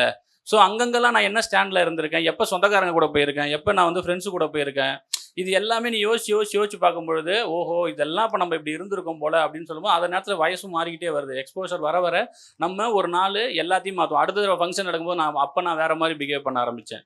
அடுத்த தடவை இதே மாதிரி இந்த மாதிரி சுச்சுவேஷன் செகண்ட் டைம் நடக்கும்போது நம்ம என்னவா இருக்க போகிறோம் அப்படிங்கிறதுக்காக சொல்கிறேன் அதை நான் என்ன சொல்ல. நடுநிலைன்னா நம்ம இப்படி நின்றுட்டு ரெண்டு பேருக்குமே வலிக்காமல் பார்த்துக்கிறது இருக்குல்ல, அது ரொம்ப தப்பு அப்படின்னு எனக்கு தோணுது. ஓகே, அதான் இந்த விளக்கம் தான் வந்து இந்த மாதிரிகளுக்கு தேவைப்படுன்றதுக்காக தான் அதை கேட்டேன். அதான் மாதிரிகள்கிட்ட நான் என்ன சொல்கிறேன்னா, நீங்கள் ஸ்டாண்ட் எடுத்துருங்கிறேன். மேக்ஸிமம் மாதிரிகள் இருக்க என்ன ஆகுனா, அவங்க இந்த பக்கம் வரதான் ட்ரை பண்ணுவாங்க. அவங்க இந்த பக்கம் என்ன சொந்தக்காரங்க தானே தடுப்பாங்க, இல்லை வந்து ரூட்ஸ் தடுக்கும்ல, அதெல்லாம் தேவையில்லை வாங்கன்னு தான் சொல்கிறேன். அந்த இதுக்காக தான் சொல்கிறேன். அது ரொம்ப நாள் கழிச்சு ஒரு படம் சம்மர ஒரு என்கேஜ்மெண்ட்டா தேட்டர்லாம் வந்து ஆடியன்ஸ்லாம் செம்ம வைப்பாக இருந்தாங்க. நான் சுற்றி படம் பார்த்துட்டு அடிக்கடி சிரிக்கும் போதெல்லாம் திரும்பி பார்த்துட்டு இருக்கேன். இதுக்கெல்லாம் சிரிக்கிறாங்களேண்ணா? இல்லை அது இல்லை, அது இல்லைண்ணா, உண்மையிலுமே ரொம்ப நாளாச்சு நான் அந்த மாதிரி ஒரு படம். ஏன்னா இந்த படம் வந்து ஒரு கேரக்டராகவே ரொம்ப இன்ட்ரெஸ்டிங்காக இருந்துச்சு, ரைட்டிங்காக வந்து ஒரு சூப்பராக இருந்துச்சு. ஏன்னா தினேஷனா அவங்க ஹஸ்பண்ட் ஒய்ஃப் கேரக்டரு, அவங்க இந்த கேஸ்ட் வைஸில் மாறி கல்யாணம் பண்ணதாக இருக்கட்டும், அதுக்கப்புறம் சின்ன சின்ன கேரக்டர் கூட இப்போ வீரமணியான ஆர்ட் நான் வந்து சூப்பராக நடிச்சிருந்தாரு. ஏன்னா நடிச்சிருந்தாரு. இல்ல ஆர்ட் டைரக்டர் அண்ணா வந்து நடிச்சிருந்தாரு படத்துல. அவரோட பையன் ஒருத்தர் இருப்பான்ல, அவரோட பையன் ஒரு கேரக்டர் இருப்பான், அவர் வந்து அவர் கூட சேராத, ஏன்னா அவங்க ஒன்னா படிச்சு அந்த மாதிரி சின்ன சின்ன கேரக்டர் கூட படத்துல வந்து. அப்புறம் ஒரு அண்ணா வாழைப்பழம் கடை வச்சிருப்பாரு, அவர் வந்து விளையாடுறதா இருக்கட்டும், காளி வெங்கட் அண்ணாவோட பொண்ணு வந்து விளையாடுறதா இருக்கட்டும். ஏன்னா மெயின் கேரக்டர்ஸ்லாம் தாண்டி சின்ன சின்ன கேரக்டர்ஸ்லாம் வந்து திருப்பி நமக்கு ரீயூனியன் பண்ணி அவங்க உள்ள வரும்போது ஆடியன்ஸ் என்கேஜ்மெண்ட் வந்து செம்மையா இருந்துச்சு. அதனால வந்து தொடர்ந்து நீங்கள் நிறைய படம் பண்ணணும்னா கண்டிப்பாக எல்லாரும் நாங்கள் ஆடியன்ஸ்லாம் வெயிட் பண்ணுறோம். அடுத்து ஆர்ட் டைரக்டர் அண்ணா நீங்கள் உங்களுக்கு வாழ்த்துக்கள்ண்ணா. நன்றி. ஏன்னா அந்த படத்தில் வந்து ஆர்ட் டிபார்ட்மெண்ட் ஒர்க்கு வந்து என்னடா இது. இன்னொரு உண்மையை சொல்லிக்கிறேன், இந்த படம் வந்து படத்தில் செட்டே போடல அதானே. இந்த படம் வந்து சென்னையில் தான் ஷூட் பண்ணது. அது நிறைய பேருக்கு தெரியுமா இல்லையான்னு தெரியல. சென்னை கூடுவாஞ்சேரி பக்கத்தில் தான் ஷூட் பண்ணோம். ஸோ அதுக்கப்புறம் ரெட் ஹில்ஸில் ஷூட் பண்ணோம், சோமமங்கலத்தில் ஷூட் பண்ணோம். இது மாதிரி சென்னையை சுற்றி தான் ஷூட் பண்ணோம். ஆனால் படத்தில் வந்து பெரம்பலூர் மாவட்டம்னு வரும். அது எல்லாருமே வந்து கனெக்ட் பண்ணிய விஷயம் வந்து நாங்கள் லொக்கேஷனுக்கு வந்து அசிஸ்டன்ட் டைரக்டரும் வந்து நிறைய தேடி அலைஞ்சாங்க. ஸோ நம்ம வந்து ஊர் பக்கம் போக முடியாது அப்படின்னா, ஏன்னா பட்ஜெட்டுன்னு ஒன்று இருக்குது, அதுக்கு அவுட்டோர் போக முடியாதுன்னு ஒன்று இருக்குது. ஸோ அதனால் சென்னையில் அந்த மாதிரி லொக்கேஷனை வந்து நம்ம எப்படி வந்து கன்வெர்ட் பண்ணலாம் அப்படின்ட்டு அந்த இடமா மாற்றுறதுக்கு வந்து நிறைய கன்வெர்ட் பண்ணுறதுக்கு நிறைய ஒர்க்குகள் இருந்தது. ஸோ இப்போ ஒரு தினேஷ் அண்ணன் வீடு பார்த்தீங்கன்னா ஒரு பக்கா வில்லேஜில் இருக்கிற வீடு மாதிரியே இருக்கும். அது வில்லேஜில் தான் இருந்தது. ஆனால் இந்த படத்துக்காக நம்ம எப்படி மாற்றுறோன்னு ஒரு விஷயம் இருக்குல்ல. ஸோ அந்த வீட்டில் வந்து வேறு பெயிண்ட் அடிச்சுருந்துருக்கோம். ஸோ நம்மளுக்கு என்ன கலர் தேவைப்படுமோ அந்த கலர் அடித்து அதை வந்து ஒரு பழமையாக மாற்றுற விஷயம் இருக்குல்ல. ஸோ அந்த மாதிரி எல்லாமே நீங்கள் பார்த்த எல்லா சீன்லேயுமே வந்து அதை நாங்கள் கன்வெர்ட் பண்ணி தான் பண்ணியிருக்கோம். கிரவுண்டு முதற்கொண்டு சென்னைக்குள்ளே தான் பண்ணோம். எல்லா கிரவுண்டுமே கிட்டத்தட்ட ஒரு 7 கிரவுண்டு பண்ணியிருக்கோம்னு நினைக்கிறேன். ஸோ எல்லாமே இங்கே இதை சுற்றி தான், அந்த கூடுவாஞ்சேரி, சோமங்கலம், ரெட்டில்ஸு இப்படி சுற்றி தான் பண்ணியிருக்கோம். அது எல்லாரையுமே போய் சேர்ந்துருக்கு. இது வந்து ஊரில் தான் எடுத்திருக்காங்க அப்படின்ற மாதிரி நம்ப வச்சிருக்கு. ஸோ இது சென்னையில் தான் எடுத்தது. யாராவது இந்த பதிலுக்கு கொஷின் வச்சுருந்தீங்கன்னா அதுக்கு வச்சுக்கிங்க இதை. இல்லை எதுக்கு சொல்கிறேன்னா, நான் என்ன புரிஞ்சுக்கிட்டேன்னா, இப்போ நீங்கள் வாழ்வியலாக ஒரு கதை சொல்ல போகிறீங்க, இல்லை ஃபஸ்ட்டு படம் டைரக்ட் பண்ண போகிறீங்கன்னா உங்களுக்கு 1008 ரெஸ்ட்ரிக்ஷன்ஸ் இருக்கும். மெயினாக என்னென்னா அவுட்டோர் போக விட மாட்டாங்க. நீங்கள் நான் இல்லை லைஃப் வந்து அங்கே போனால் தான் கிடைக்கும் அப்படிலாம் ஒன்றும் கிடையாது. அதுக்கு லைஃப் கொடுக்க தான் வந்து உங்கள் ரைட்டிங் இருக்குது, ஆர்ட் டைரக்டர் மாதிரி இருக்காங்க. நான் என்ன சொல்லுவேன்னா, அந்த காசை எக்யூப்மெண்ட்டுக்கோ இல்லை வந்து கிராஃப்ட் வேறு ஏதாவது செலவு பண்ண வச்சுக்கோங்க. முடிஞ்ச அளவுக்கு வெளியூர் போகாமல் படம் பண்ணுறதுக்கு எவ்வளோ இதுன்னு பாருங்கள், பாசிபிலிட்டிஸ்னே பாருங்கள். ஏன்னா அது நமக்கு வந்து ஃபஸ்ட்டு படத்துக்கு ரொம்ப ஹெல்ப்பாக இருக்கும். இப்போ இந்த காசில் வந்தது தான் வந்து இப்போ இந்த வெளியூருக்கு எனக்கு வந்து 2 ஹீரோ வந்ததுனால பட்ஜெட் அதிகமாகிடுச்சு சம்பளத்தில். ஸோ அதனால் எனக்கு அவுட்டோர் கிடைக்கல. ஸோ அப்போ நம்ம என்ன பண்ணணும்னா, ஓகே இவ்வளோ தானே வேணும், வீடு தானே வேணும், இப்போ கிரவுண்டு தானே வேணும், அந்த கிரவுண்டு எங்கே இருந்தாலும் இருக்க தான் போகுது. இது அதனால் நீங்கள் பிளான் பண்ணும்போது சில ஃபஸ்ட்டு படத்துக்கு நிறைய வரும். அதில் உங்களுக்கு நான் சொல்கிறது தான், அவுட்டோராக முடிஞ்ச அளவுக்கு அவாய்ட் பண்ணிடுங்க. ஏன்னா அவங்க வேணான்னு சொல்லிடுவாங்க. அதுக்கு முன்னாடி நானே ரெடியாக இருக்கேன், நான் இங்கேயே பண்ணிக்கிறேன் அப்படின்னு சொல்லிவிடுங்க. ஆர்ட் டைரக்டர்கிட்ட வேலை வாங்கிடுங்க. என்ன மாதிரி இருக்காதீங்க. அவர் பண்ணிடுவார். அதுக்காக சொல்கிறேன். ஹலோண்ணே, நான் பரப்பலூர் தானே. அன்பு கெத்தி இந்த நேம் ஏன் சூஸ் பண்ணீங்க? அன்பு என் தம்பி, கெத்து ஃபஸ்ட்டு வச்ச பேர் அது கிடையாது. ஃபஸ்ட்டு வேற ஒரு பேர் தான் வச்சுருந்தோம். அந்த பேர் யூஸ் பண்ண முடியல. எப்படின்னா அந்த கேரக்டர் வந்து ஒரு ஈகோயிஸ்டிக்கான ஒரு கேரக்டர். நான் அன்புங்கிறது என் தம்பின்னு சொன்னால் கூட என்னென்னா அந்த கேரக்டருக்கு ஒரு டிஃபனேஷன் இருக்குது. அது வந்து முடிஞ்ச அளவுக்கு அன்பை தான் கொடுக்க ட்ரை பண்ணிட்டே இருக்கும். இப்போது அவருக்கு 2 பிரச்சனை இருக்கும். ஒன்று வந்து நடுவில் இப்போது அன்பு கேரக்டருக்கு இந்த பக்கம் வெங்கடேஷ் இன்செக்யூரான ஒருத்தவனா, அவர் கூட இன்செக்யூர் சண்டை போட்டுட்டு இருக்கிறான். இந்த பக்கம் ஈகோ சண்டை போட்டுட்டு இருக்கிற ஒரு கெத்துங்கிறதுனால சில பேர் நிறைய பேர் கெத்து எது ஈகோ எதுன்னு தெரியாமல் ஊருக்குள்ளே சுற்றிக்கிட்டு இருக்கிறாங்க. அந்த இது 2த்தையும் போட்டு ரொம்ப கன்ஃபியூஸ் பண்ணிக்கிறாங்க. நான் என்ன பார்க்குறேன்னா, தினேஷ் அண்ணன் வந்து கிரவுண்டில் கெத்து தான், பட் அவர் பயங்கரமான ஒரு ஈகோயிஸ்டிக். கடைசியாக அந்த கிரவுண்டில் அந்த கேரக்டரை டிஃபைன் பண்ணுறதுக்கும் அவரை பில்ட் பண்ணுறதுக்கும் அந்த கெத்துங்கிற அந்த அடையாளம் வந்து எனக்கு தேவைப்பட்டுச்சு. அதுக்கு நிறைய சீன்ஸ் தேவையில்லை. இப்போ கெத்துங்கிற ஒரு வேர்டு வந்து எல்லாருக்குமே சொன்னால் அது பாதி புரிஞ்சிடும், மீதி அங்கே என்ன விஷுவலாக காட்டுறோம் அப்படிங்கிறதுக்காக அதை நான் அது வச்சது. கடைசியாக அதனால தான் அந்த கெத்து வந்து அன்பு மேலே ஷோல்டரில் கையை போடுற மாதிரி வச்சது. என்னென்னா கடைசியாக யார் கெத்துங்கிறத காமிக்க தான். கெத்துமே கடைசியாக அன்பு மேலே தான் போய் விழும். ஸோ அந்த இதுக்காக வச்சது. கெத்துங்கிறது என்னன்னா ஒரு ஈகோங்கிறனால என்னை போட்டால் நிறைய பேர் கன்ஃபியூஸ் பண்ணிக்கிறாங்க. ஈகோவை வந்து கெத்தாக நினச்சிக்கிட்டு சுற்றிக்கிட்டு இருக்கிறாங்க. ஸோ அதை ஒரு சர்க்காசமான ஒரு பேராக தான் அதை நான் பார்க்குறேன். அது ஃபர்ஸ்ட் ஜப்பான்னு தான் நேம் வச்சிருந்தாங்க. சொல்லிட்டேன், நான் வந்து ஒரு இன்டர்வியூ விடாமல் வெளியே சொல்லக்கூடாதுன்னு நானும் மறைச்சு வச்சு நான் எல்லாத்தையும் சொல்ல மாட்டேன்றேன். நீ வந்து பொது வகையில் பொசுக்குன்னு சொல்லிட்டேன். போன கொஸ்டின் அப்போ கூட நான் சொல்லல பேரை. ஆனால் நான் எதுக்கு வந்தேன்னா, நான் வந்து உங்கள் ஹோட்டல் வேலை பார்க்குறேன், இருந்தாலும் ரெஸ்ட் எடுத்துட்டு வந்திருக்கேன். நான் வந்து விஜயகாந்தோட மிகப்பெரிய ஃபேனு. இது ரொம்ப நாள் ஏக்கம். ஏன்னா ரஜினி எல்லா படத்தில் ரஜினி பெருமை பேசுகிறாங்க, கமலை பேசுகிறாங்க. ஆனால் 2 பேரும் மிகப்பெரிய ஸ்டார் இல்லைன்னு சொல்ல. ஆனால் விஜயகாந்த் பற்றி யாரும் பேச மாட்டாங்களே, போகிறாங்களே. இப்போ கூட கோட் படத்தில் கூட காட்டினாங்க, ரொம்ப ஆசையாக போனேன். ஆனால் ஒருத்தர் இல்லாமல் ஆயிடுச்சு. ஆனால் இந்த இல்லை நான் சொல்ல இல்லை நான் விஜயகாந்த் சாருக்கு அவ்வளோ ஒருத்தர் இல்லாமல் போயிடுச்சு. எனக்கு ரொம்ப கஷ்டமாக போயிடுச்சு. ஆனால் அந்த படத்தில் விஜயகாந்த் சார் இல்லை, ஆனால் விஜயகாந்த் சார் மேலே ஒரு வைப்பு ரொம்ப அதிகமாகிடுச்சு. இந்த புட்டு வச்ச சாங் வந்து எனக்கு அப்பவும் பிடிக்கும். இப்போ ஹோட்டல் வரவங்க எல்லாருமே மேக்ஸிமம் அந்த பாடம் நான் போட்டேன்னா எல்லாமே என்ஜாய் பண்ணுறாங்க. எமோஷனல் ஆகிட்டான். நன்றி. நானும் அதே எமோஷனலில் தான் இருக்கேன். எனக்கு என்ன, விஜயகாந்த் சாரை வந்து கடைசி ஒரு 10 வருஷமாக, ஒரு 7-8 வருஷமாக சோஷியல் மீடியாவில் என்ன நடந்ததுன்னு எல்லாரும் பார்த்துருப்போம் இல்லையா? அது வந்து என்னால் தாங்க முடியல. நான் என் மனசில் இருக்கிறவரை எப்படி செலிப்ரேட் பண்ணணும்னு நான் நினச்சனோ, அதுக்காக இது மட்டும் நான் இன்டென்ஷனாக பண்ண விஷயம். நான் ஒரு படம் பண்ணுறேன், அதில் விஜயகாந்த் சார் இருப்பார். இந்த பாட்டு இந்த விஜயகாந்த் சார் சோஷியல் மீடியாவில் ஒரு வாரமாவது ட்ரெண்டில் இருக்கணும். எப்படி ஒரு ட்ரெண்டை உருவாக்குனாங்க, ஏன்னா இது எல்லாமே ட்ரெண்டுக்கு தான். அப்பயுமே அவங்க யாருக்குமே விஜயகாந்த் சாரோடைய இன்டென்ஷன் மேலே எந்த இதுவும் இல்லை. அது ஒரு ட்ரெண்டு ஸ்டார்ட் ஆச்சு, அது எல்லாரும் பிடிச்சிக்கிட்டாங்க. அது ஏன், எதுக்கு, என்ன நடந்துச்சு எதுவுமே யோசிக்கல. அதை ஒரு மாதிரி காலி அது பண்ணாங்க. ஸோ அதே ட்ரெண்டு ஏன் எதுக்குன்னு தெரியாமல் மறுபடியும் அவரை இதாகணும், செலிப்ரேட் பண்ணணும். என் மனசில் ஊர் சைடில் விஜயகாந்த் சார் யாரோ அவரை செலிப்ரேட் பண்ணணும், அதை தமிழ்நாடு ஃபுல்லாக பண்ணணும் அப்படிங்கிறதுக்காகவே இது நான் பண்ணேன். அது நானும், ஏன்னா நான் பயங்கரமான விஜயகாந்த் சார் ஃபேன். ஸோ அதுக்காக தான் பண்ணேன். இன்னொன்று, விஜயகாந்த் சாரால் எங்கள் ஊரில் வந்து அரசியல்லே பெரிய மாற்றம் வந்துச்சு. எப்படின்னா அது வரைக்கும் ஒருத்தவங்க ஜெயிச்சிட்டு இருந்தாங்க. ஆனால் ஃபர்ஸ்ட் டைம் வந்து விஜயகாந்த் சார் ஜெயிச்சார் விருதாச்சலம் தொகுதியில். விருதாச்சலம் நீ செகண்ட், அது நான் சொல்கிறது ஃபஸ்ட்டு 2006. பிரதர் நீங்கள் ஒரு இன்டர்வியூவில் சொல்லியிருந்தீங்க இந்த படம் நான் ரொம்ப சீக்கிரம் ரொம்ப அர்ஜென்ட்டாக பண்ணிட்டேன்னு சொல்லியிருந்தீங்க. பட் ஆனால் இப்போ சொன்னீங்க நான் ஒரு வருஷம் வெயிட் பண்ணேன். நான் நினச்சேன் நீங்கள் ஒரு 4 month இல்லை 5 month இந்த படம் எடுத்துப்பீங்கன்னு நினச்சேன். ஸோ அர்ஜென்ட்டாக கதை பண்ணேன்னு சொன்னேன். கதை பண்ணுறது படம் பண்ணுறதும் வேறு. கதை பண்ணுறது வந்து நான் ஒரு கமிட் ஆனேன் இல்லைங்களா, நான் ஒரு 20 நிமிஷம் கதை சொல்லி ஓகே பண்ணுறேன், ஆஃபீஸ் போட்டேன், அடுத்த 6 மாதத்தில் புக்கு ரெடி. அந்த புக்கு ரெடியாகி 3 வருஷம் ஆச்சு நான் ஷூட்டிங் முடிக்க.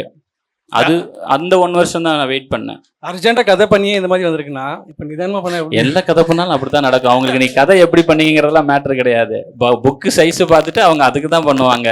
நீங்கள் ஒரு நாளில் பண்ணாலும் ஓகே தான், இல்லை யார்கிட்டயாவது வாங்கிட்டு வந்து பண்ணாலும் அவங்களுக்கு அதை பற்றி கவலை இல்லை. பட்ஜெட் என்ன, ஃபஸ்ட்டு படமா, நிறைய ரெஸ்ட்ரிக்ஷன். இங்கே என்னென்னா ஃபஸ்ட்டு படத்துக்கு வந்து சம்பளம் மட்டும் கிடையாது, மரியாதையும் கம்மியாக தான் கிடைக்கும். அதை நம்ம கொஞ்சம் இன்னொன்று இதை நார்மலைஸ் பண்ணுறாங்க. அங்கே தான் நமக்கு பயங்கரமாக கஷ்டமாக இருக்கும். நமக்கு எல்லாமே தெரியும், நம்மளை மதிக்க மாட்டாங்க, ஆனால் அது நம்மளால் ஏற்றுக்கவே முடியாது. டெய்லி சண்டை நடக்கும். அதெல்லாம் பொறுத்து அது ஒரு மாதிரி நார்மலைஸ் ஆகிடுச்சு. நாம் கொஞ்சம் கொஞ்சமாக நீங்கள் அதிலேருந்து வெளில வரணும், பார்க்கலாம் என்ன நடக்குதுன்னு. சில விஷயங்கள் இந்த சைடு இருக்குது. அசிஸ்டன்ட் டைரக்டரும் ஒரு வேலை அப்பரஸ்ட் கம்யூனிட்டியில் தான் இருக்கிறோம். ஃபைனல் நடந்துட்டு இருக்கோம் 2 டீமுக்கும். அதுக்கான பேர் ஒன்று சூஸ் பண்ணியிருக்கலாம், அடேங்கப்பா 11 பேர். அது வந்து அந்த நம்ம வேப்பூர் சைடில் வந்து ரொம்ப ஃபேமஸான ஒரு பேர். அது ஃபன்னாகவும் இருக்கும். ஆனால் அந்த பேரில் நிறைய டீம் விளையாண்டு நிறையா விஷயம் வின் பண்ணியிருக்காங்கன்னு சொல்லிட்டு அதை பற்றி பேசியிருக்காங்க. அதை நீங்கள் சூஸ் பண்ணுறதுக்காக ஒரு காரணமாக எது அமைஞ்சிச்சு? அப்புறம் இன்னொரு கேள்வி என்னென்னா, நான் இது சொல்லி நான் மறந்துடும். அப்புறம் 2வது கேள்வி நான் மறந்துடுறேன். அது இதுதான் ஈஸி கனெக்ட் தான். இப்போ நீ சொல்கிறல அடேங்க பாப்பான்னு ஒரு பேர்னு கேட்டவனே எனக்கு டக்குன்னு போய் சேருதில்ல. சினிமா அவ்வளோதான், ரொம்ப யோசிக்க விடக்கூடாது. நீ மொமெண்ட்டுங்கிறது வந்து அவன் சொல்கிறான், அந்த நேரத்தில் நான் சிரிக்கிறேன், ரசிக்கிறேன், அழுகிறேன். இதுக்கு நடுவில் நீ மூளைக்கு வேலை கொடுக்கக்கூடாது. மூளைக்கு வேலை கொடுத்தீங்கன்னா எமோஷன் கன்வே ஆகாது, கதை மட்டும்தான் கன்வே ஆகும். ஸோ எவ்வளோக்கு எவ்வளோ சீக்கிரம் அது டைமிங் மாதிரி தான், ஹியூமர் டைமிங் மாதிரி தான் எல்லா டைமிங்கும். அங்கே சொல்லும்போது நமக்கு இதாகிடணும். ஸோ அதுக்காக அடேங்கப்பா 11 பேர்னா டக்குன்னு அது போய் சேர்ந்துருங்கிற ஒரு ரீசனுக்காக வச்சது. அது இப்போ அன்புக்கு வந்துட்டு ஸ்போர்ட்ஸு லவ் அது மட்டும்தான். ஆனால் இவர் வந்துட்டு ஃபேமிலி பொண்ணு வந்து சொல்லுது, ஐ மீன் எங்கள் அப்பா பிடிச்சிருந்தா தான், என்ன பிடிச்சிருந்தா எங்கள் அப்பா சொன்னாதான், அந்த மாதிரி சொல்லும்போது அவர் அந்த இடத்துல யோசிக்கும் போது அது அப்படி கிரேவாக தெரியுதுன்னு நினைக்கிறேன். அது நிறைய பேர் சொன்னாங்க ரொம்ப கிரேவாக ஒர்க் ஆச்சுன்னு சொன்னீங்க. நான் பயந்துட்டு இருந்தேன் ஆக்சுவலாக. அந்த ஃபஸ்ட்டு ட்ரிகர் பாயிண்ட் வந்து நான் பயந்தேன், அது ஒர்க் ஆகுமா அப்படின்னு சொல்லிட்டு. ஏன்னு கேட்டால் இவ்வளோ பெரிய கதையில் அந்த இடம் தான் வந்து ஃபஸ்ட்டு ட்ரிகர் பாயிண்ட்டு. இந்த கான்ஃப்ளிக்ட் வந்து போதுமா இந்த படத்துக்கு, இவங்க 2 பேரையும் கிளைமேக்ஸ் வரைக்கும் இழுத்துட்டு போகிறதுக்கு இந்த சின்ன பையங்கிற அந்த ஒரு கான்ஃப்ளிக்ட் வந்து போதுமாங்கிற பயம் எனக்கு வந்து ஃபஸ்ட் நாள் வரைக்கும் இருந்துக்கிட்டே இருக்குது. என்னன்னா அவன் ஒன்றும் அப்படி ஒன்றும் சொல்லிடலையே அப்படின்னு யாராவது யோசிச்சிட்டாலோ, இல்லை வந்து இப்போ எதுக்கு இவன் பொண்ணு பார்க்குற போகிறான், இதெல்லாம் விட்டுட்டு எதுக்கு இவன் பொண்ணு பார்க்க விட்டுட்டு போகிறான் அப்படிங்கிற பயம் வந்துருச்சுன்னா அடுத்த சீன்லாம் எமோஷன்ஸ் போயிடுமோன்னு பார்த்தேன். நல்ல வேளை நான் தப்பிச்சிட்டேன். வீட்டில் கடன் இருக்குது, ஆனாலும் அவரை அடித்து கடன், ஆனால் அதை அவர் ரியலைஸே பண்ண மாட்டார் கடைசி வரைக்கும். நீங்கள் கேஸ்ட் புரியணுன்றதுக்காக கடைசி ஒரு சீன் வச்சு காமிச்சிங்க, ஆனால் அவர் ஈகோயிஸ்டிக்காக இருக்கிறாரு அப்படின்றத கடைசி வரைக்கும் கன்வே பண்ண மாதிரியே தெரியல. ப்ளஸ் அவர் கடைசி வரைக்கும் ஹீரோ மாதிரி தான் காமிச்சாங்க. கடைசி சீன்ல அவரு 94 அடிச்சுட்டு வெளில வரும்போது அவர் ஹீரோ மாதிரி தான் வந்தாரு. ஆனா நீங்க சொல்றதுக்கும் படத்துல அது கன்வே ஆகாத மாதிரி இருக்கு. அவர் வந்து எப்போ மன்னிப்பு கேட்டதுக்கு அப்புறம் அவர் வந்து பேடை கழட்டு வரல, அப்போ அவருக்குள்ள இருக்கிற ஈகோவையும் கழட்டிடுவார். நீங்கள் பார்த்தீங்கன்னா ஃபர்ஸ்ட் ஹாஃபில் வந்து பயங்கரமாக ஆடிக்கிட்டு இருக்கிற ஒருத்தர் ஈகோ வந்தோடனே ஃபஸ்ட்டு பால் கூட ஸ்ட்ரோக் வைக்கவே மாட்டார். ஃபுல்லாக என்ன வரும்னா அன்பை காலி பண்ணணும் அவர் அவரே இழந்துக்கிட்டே இருப்பார். அந்த இதில் என்ன ஆகும்னா செகண்ட் ஹாஃப் ஃபுல்லாக அந்த எந்த மேட்ச்லையுமே ஆட மாட்டார். ஒன்ஸ் அன்புக்கும் அவருக்கு சமாதானமாகி அன்பு வர முடியாது, இப்போ அன்புக்காக அவர் விளையாண்டாகணும், அப்போது அவர் 2 விஷயத்தை கழட்டிட்டு இறங்குவார். ஒன்று பேடு, இன்னொன்று ஈகோ. அப்போ பார்த்தா மறுபடியும் ஃபஸ்ட்டு சீனில் இருந்த அதே கெத்து திருப்பி வந்து நிற்பார். அதுக்கு தான் மேட்ச் கட் பண்ணி நாம் அதை காமிச்சிருப்போம். ஸோ அதுதான் மேபி இன்னும் புரிய வச்சிருக்கணும், தெரில. அந்த டிஃபன் பாக்ஸை தூக்கி போட்ட சீன்ல வந்து அவர் எடுத்து பார்க்கும்போது ஓகே இங்கே ஒரு க்ளோஸ் வர போகுது இருந்திருக்கணும்ல. நானும் ஃபீல் பண்ணேன் ஆக்சுவலாக. அங்கே தான் மியூசிக் ஸ்டார்ட் பண்ணியிருக்கணும். அதெல்லாம் தான் ஃபஸ்ட்டு பட பிரச்சனை, சரி பண்ணிடுவோம் அடுத்த படத்தில். இல்லை அந்த இடத்துல அவர் சொல்கிறது கரெக்டு, எனக்கு ஃபீல் ஆச்சு. அந்த ஹார்ட் இன் க்ளோஸ் அந்த மாதிரி ஏதோ ஒன்று இருந்து அங்கேருந்து அந்த பிஜிஎம் ஸ்டார்ட் ஆகிருக்குங்கிறது அந்த சாங்கோட லீடாக இருந்திருக்கணும். அது எனக்கு புரிஞ்சிச்சு. பட் நான் அதான் அந்த சில விஷயங்கள் நம்ம இதிலிருந்து தான் எடுத்துக்கணும் இல்லையா, அந்த மாதிரியான விஷயம் தான் அது. ரொம்ப தேங்க்ஸ், கரெக்டாக சொன்னீங்க. அந்த சட்டையத்தோட இல்லை அவர் ஃபஸ்ட்டு இப்படி இல்லை அது ஓகே. அதுக்கு முன்னாடி அவர் எடுத்து பார்க்கும்பொழுது அழுக்கா அட்லீஸ்ட் ஒரு ஒடுக்க விழுந்த மாதிரி ஒரு க்ளோஸ் இருந்திருக்கணுங்கிறது எனக்கு லாஸ்ட்டாக தோணுச்சு. பட் அதுக்குள்ளே நம்ம முடிஞ்சிச்சு. அதுதான் கம்போசிங்கில் நான் விட்டேன். அது ரொம்ப அர்ஜென்ட் அது காரணம். எடுக்கலை. எப்படி ஹரிஷ் கல்யாணுக்கும் தினேசனாக்கும் ஒரு ஈகோ கிளாஸ் இருக்கும், அதே மாதிரி அவங்க அம்மாவுக்கும் அந்த பொண்ணுக்கும் ஒரு சின்ன ஈகோ கிளாஸ் இருக்கு. உன்னோட லவர் வந்துட்டு நீ விட்டு கொடுக்க மாட்டியா, என்னோட லவர் நான் விட்டு கொடுக்க மாட்டேன், அந்த மாதிரி ஈகோ கிளாஸ் இருக்கு. அந்த ஈகோ கிளாஸுக்கான ஒரு எண்டிங் சீக்வன்ஸில் 2 பேரும் மன்னிச்சுக்கிட்ட மாதிரி இல்லையே அப்படின்னு தான் கேட்குறேன். இல்லை, எல்லாரும் ஒரே மாதிரியே மன்னிக்கணும்னு அவசியம் இல்லைல்ல. எல்லாருக்குமே ஒரே பேட்டர்னை ஃபாலோ பண்ணணும்னு அவசியம் இல்லை. இப்போது தினேஷனை அவங்க வீட்டில் மறுபடியும் ஒன்று சேர்ந்ததுக்கான ரீசனே எனக்கு இது அதிகமாக தான் நான் பார்க்குறேன். ஏன்னா இப்போ நான் பர்சனலாக எப்படின்னா, எங்கள் அம்மா அப்பா நைட்டு சண்டை போட்டுப்பாங்க, வீட்டில் சண்டை நடக்கும். அன்றைக்கி நைட்டு எப்படி இருக்கும்னா, இந்த நாள் அவ்வளோதான், இதுக்கப்புறம் எனக்கு என் வாழ்க்கை இப்படி இருக்கவே இருக்காது, நாளைக்கு நான் எங்கள் அம்மா கூட இருக்க போகிறேனோ எங்கள் அப்பா கூட இருக்க போகிறோன்னு இருக்கும். ஆனால் அடுத்த நாள் அன்றைக்கி நைட்டு ஒரு 4 மணி வரைக்கும் சண்டை நடந்தும் முடிஞ்சிடும். ஒரு மாதிரி பயங்கரமாக ட்ராமாவாலாம் ஆகிடும், நரகம் அது ஒரு மாதிரி ஆயிரும். அடுத்த நாள் காலையில் தூங்கி எந்திரிக்க 11 மணி ஆகிடும். ஏஞ்சி பார்த்தா அவங்க வாழ்க்கை ரொட்டீனாக போயிட்டுருக்கும். அதாவது நைட்டு இப்படி ஒரு சண்டையே நடந்ததே இல்லாத மாதிரி டெலிட்டட் சீன் மாதிரி ஆகிடும் அது எல்லாமே. அது ஏன்னு எனக்கு தெரியவே தெரில. உங்களுக்கு புரியுதுங்களா? அவங்களுக்குள்ள எப்போ பேசிக்கிட்டாங்க, என்ன எது இவ்வளோ பெரிய சண்டை, இவ்வளோ சினிமானா இதுக்கு நம்ம பயங்கரமான ஒரு காரணம் சொல்லுவோம். அது எப்படி அவ்வளோ பெரிய அடிச்சுக்கிட்டாங்க, ஹெல்ப் பண்ணிக்கிட்டாங்க, ஆனால் அடுத்த நாள் இப்படி அப்படி இருக்குல்ல சில விஷயங்கள். அதான் சொல்கிறேன், 2 வேணுங்கிறவங்களுக்கு இருக்குல்ல. இப்போ 2 பேர் சண்டை போட்டுக்கிறாங்கன்னா அவங்க 2 பேருக்கு நீ வேணும் நான் வேணும்னு சண்டை போட்டுக்கிட்டாங்கன்னா அந்த சண்டைக்கு சேர்றதுக்கு ரீசன் அவ்வளோ பெருசு தேவையில்லை. அதில் ஒரு ஆள் நீ வேணான்னு முடிவு பண்ணிட்டா எவ்வளோ பெரிய சமாதானமும் அங்கே வேலைக்கு ஆகாது. ஸோ அதுக்காக அதை வச்சேன். அவங்க அன்பை எப்பயுமே கடைசியில் தான் ஒத்துப்பாங்க. அதுவும் எப்படின்னா மன்னிச்சு ஒத்துக்க மாட்டாங்க. ஓகே இவன் என் புருஷன் மாதிரி இல்லை அப்படிங்கிற அந்த அக்செப்டன்ஸுக்கு தான் அவங்க எடுத்துப்பாங்க. அது எல்லாத்தோட காலம் மாற்றும். இன்னொன்று எல்லாருக்கும் ஒரு எக்ஸ்ட்ரா ஒரு வாய்ப்பு கொடுப்போம், அவ்வளோதான். அதுதான் மெயின் ரீசன். ஓப்பனாக தெரிஞ்சது, அது நீங்கள் டேரெக்டாக சொல்லலை, ஆனால் சப்கான்ஷியஸ் எல்லாருக்குமே அது புரிஞ்ச மாதிரி தான் இருந்தது. அது ரொம்ப இருந்தீங்க. எனக்கு அந்த அவங்க அம்மா போய் கேட்கும்போது நீ தான் எங்கள் 2 பேரையும் வளர்த்த, நான் 17 வருஷம் தான் வளர்த்தேன், நீ தான் 22 வருஷம் வளர்த்த. ஸோ அந்த டைலாக் எனக்கு ரொம்ப பிடிச்சிருந்தது. என்னன்னா அவங்க திருப்பி அவர் வீட்டுக்கு அவங்க நிற்கும் போது அவர் போயிட்டு என்னையும் விட்டுட்டு போனேன், அது அம்மாட்ட கேட்குற மாதிரி இருந்துச்சு. அம்மாட்ட அம்மா அடிச்சிட்டாங்கன்னு கோச்சிட்டு போனதுக்கப்புறம் என்ன எதுக்கு நீ விட்டேன்னு போய் அம்மாட்ட கேட்குற மாதிரியே இருந்தது. அது சூப்பராக அந்த சீக்வன்சஸ் இருந்தது. நான் அந்த இன்டர்வல் சீக்வன்சஸ் எழுதும் போது அந்த சீக்வன்சஸோட டென்ஷன் பில்டிங் ரொம்ப சூப்பராக எழுதிருந்தீங்க. எப்படி நீங்கள் எழுதினீங்க, அந்த ப்ராசஸ் எப்படி பண்ணீங்கன்னு? ஒரு அவுட் ஆகிட்டு வந்துடுறாரு, இவர் வெளியே நிற்கிறாரு, அவருக்கு அந்த கிளம்பலான்னு பைக் எடுக்கிறாரு, அங்கே ஒரு இதில் ஸ்பீக்கரில் சவுண்டு வருது, அங்கே அதை அடிக்கலான்னு போகிறாரு, இவன் பாட்டு போட்டு ஒரு இது பண்ணுறான், அவனை அடிக்கலான்னு போகிறாரு, இங்கே ஜென்சன் போயிட்டு இங்கே பண்ணுறாரு, அதுக்கப்புறம் ஒரு சண்டை, அங்கேருந்து கட் பண்ணால் அவங்க வர்றாங்கன்னு சொல்லிட்டு அந்த சீக்வன்சஸ் ரொம்ப சூப்பராக நம்ம என்ன எக்ஸ்பெக்ட் பண்ணமோ அதுக்கு விட்டு வேற மாதிரி போய்கிட்டே இருந்துச்சு. அதை எப்படி நீங்கள் ப்ராசஸ் பண்ணி எழுதுனீங்க? இருக்கா அதில் இவ்வளோ இருக்கா? நீங்கள் எழுதுனீங்க தெரியாமல் எழுதுனேன்னு மட்டும் இல்லை சொல்லாதீங்க. தெரியாமல் எழுதுனேன் இல்லை, நான் சொல்கிறேன். நான் அதை இது பண்ணல. ஏன்னா 2 கேரக்டர் எனக்கு தெரியும்.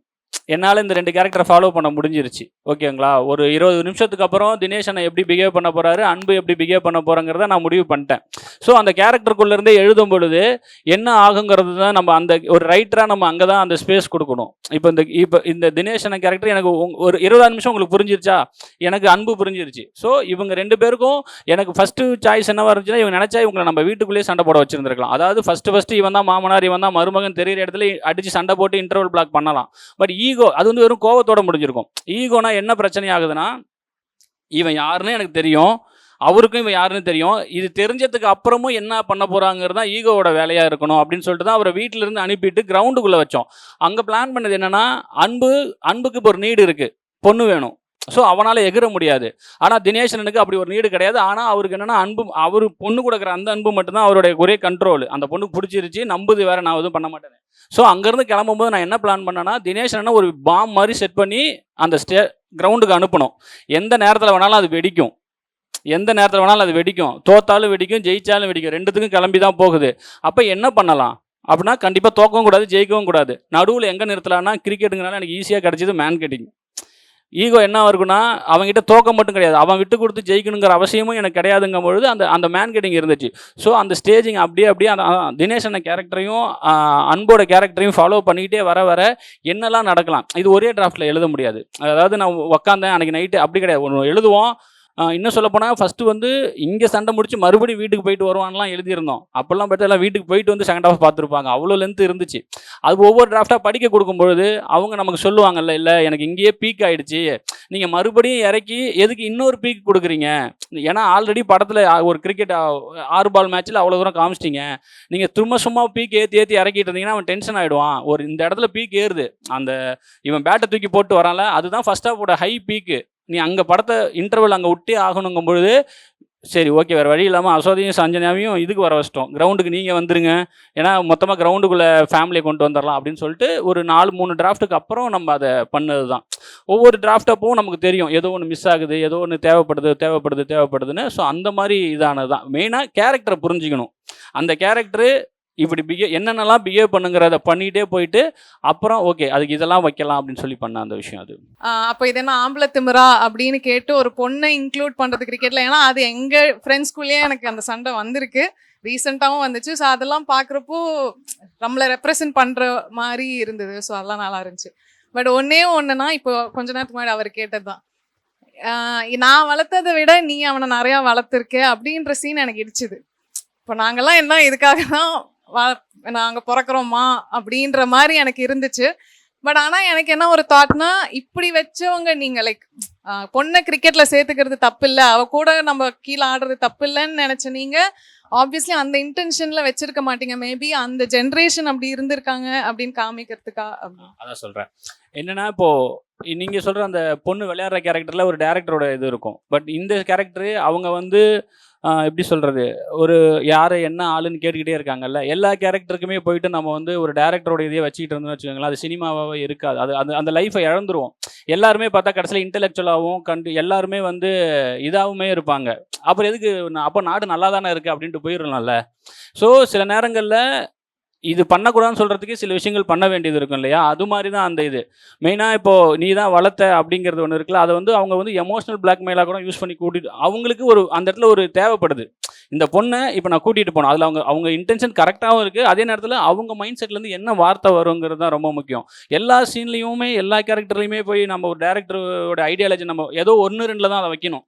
நம்ம எல்லாத்துலேயும் வச்சா அந்த படம் எப்படி ஆகிடும்னா அது நமக்கான படம் இல்லைங்கிற மாதிரியும் ஒரு மாதிரி போதனைக்குள்ளே போயிருமோங்கிற ஒரு இதுவும் இருக்குது. அதில் கஷ்டமாக தான் இருக்கும்.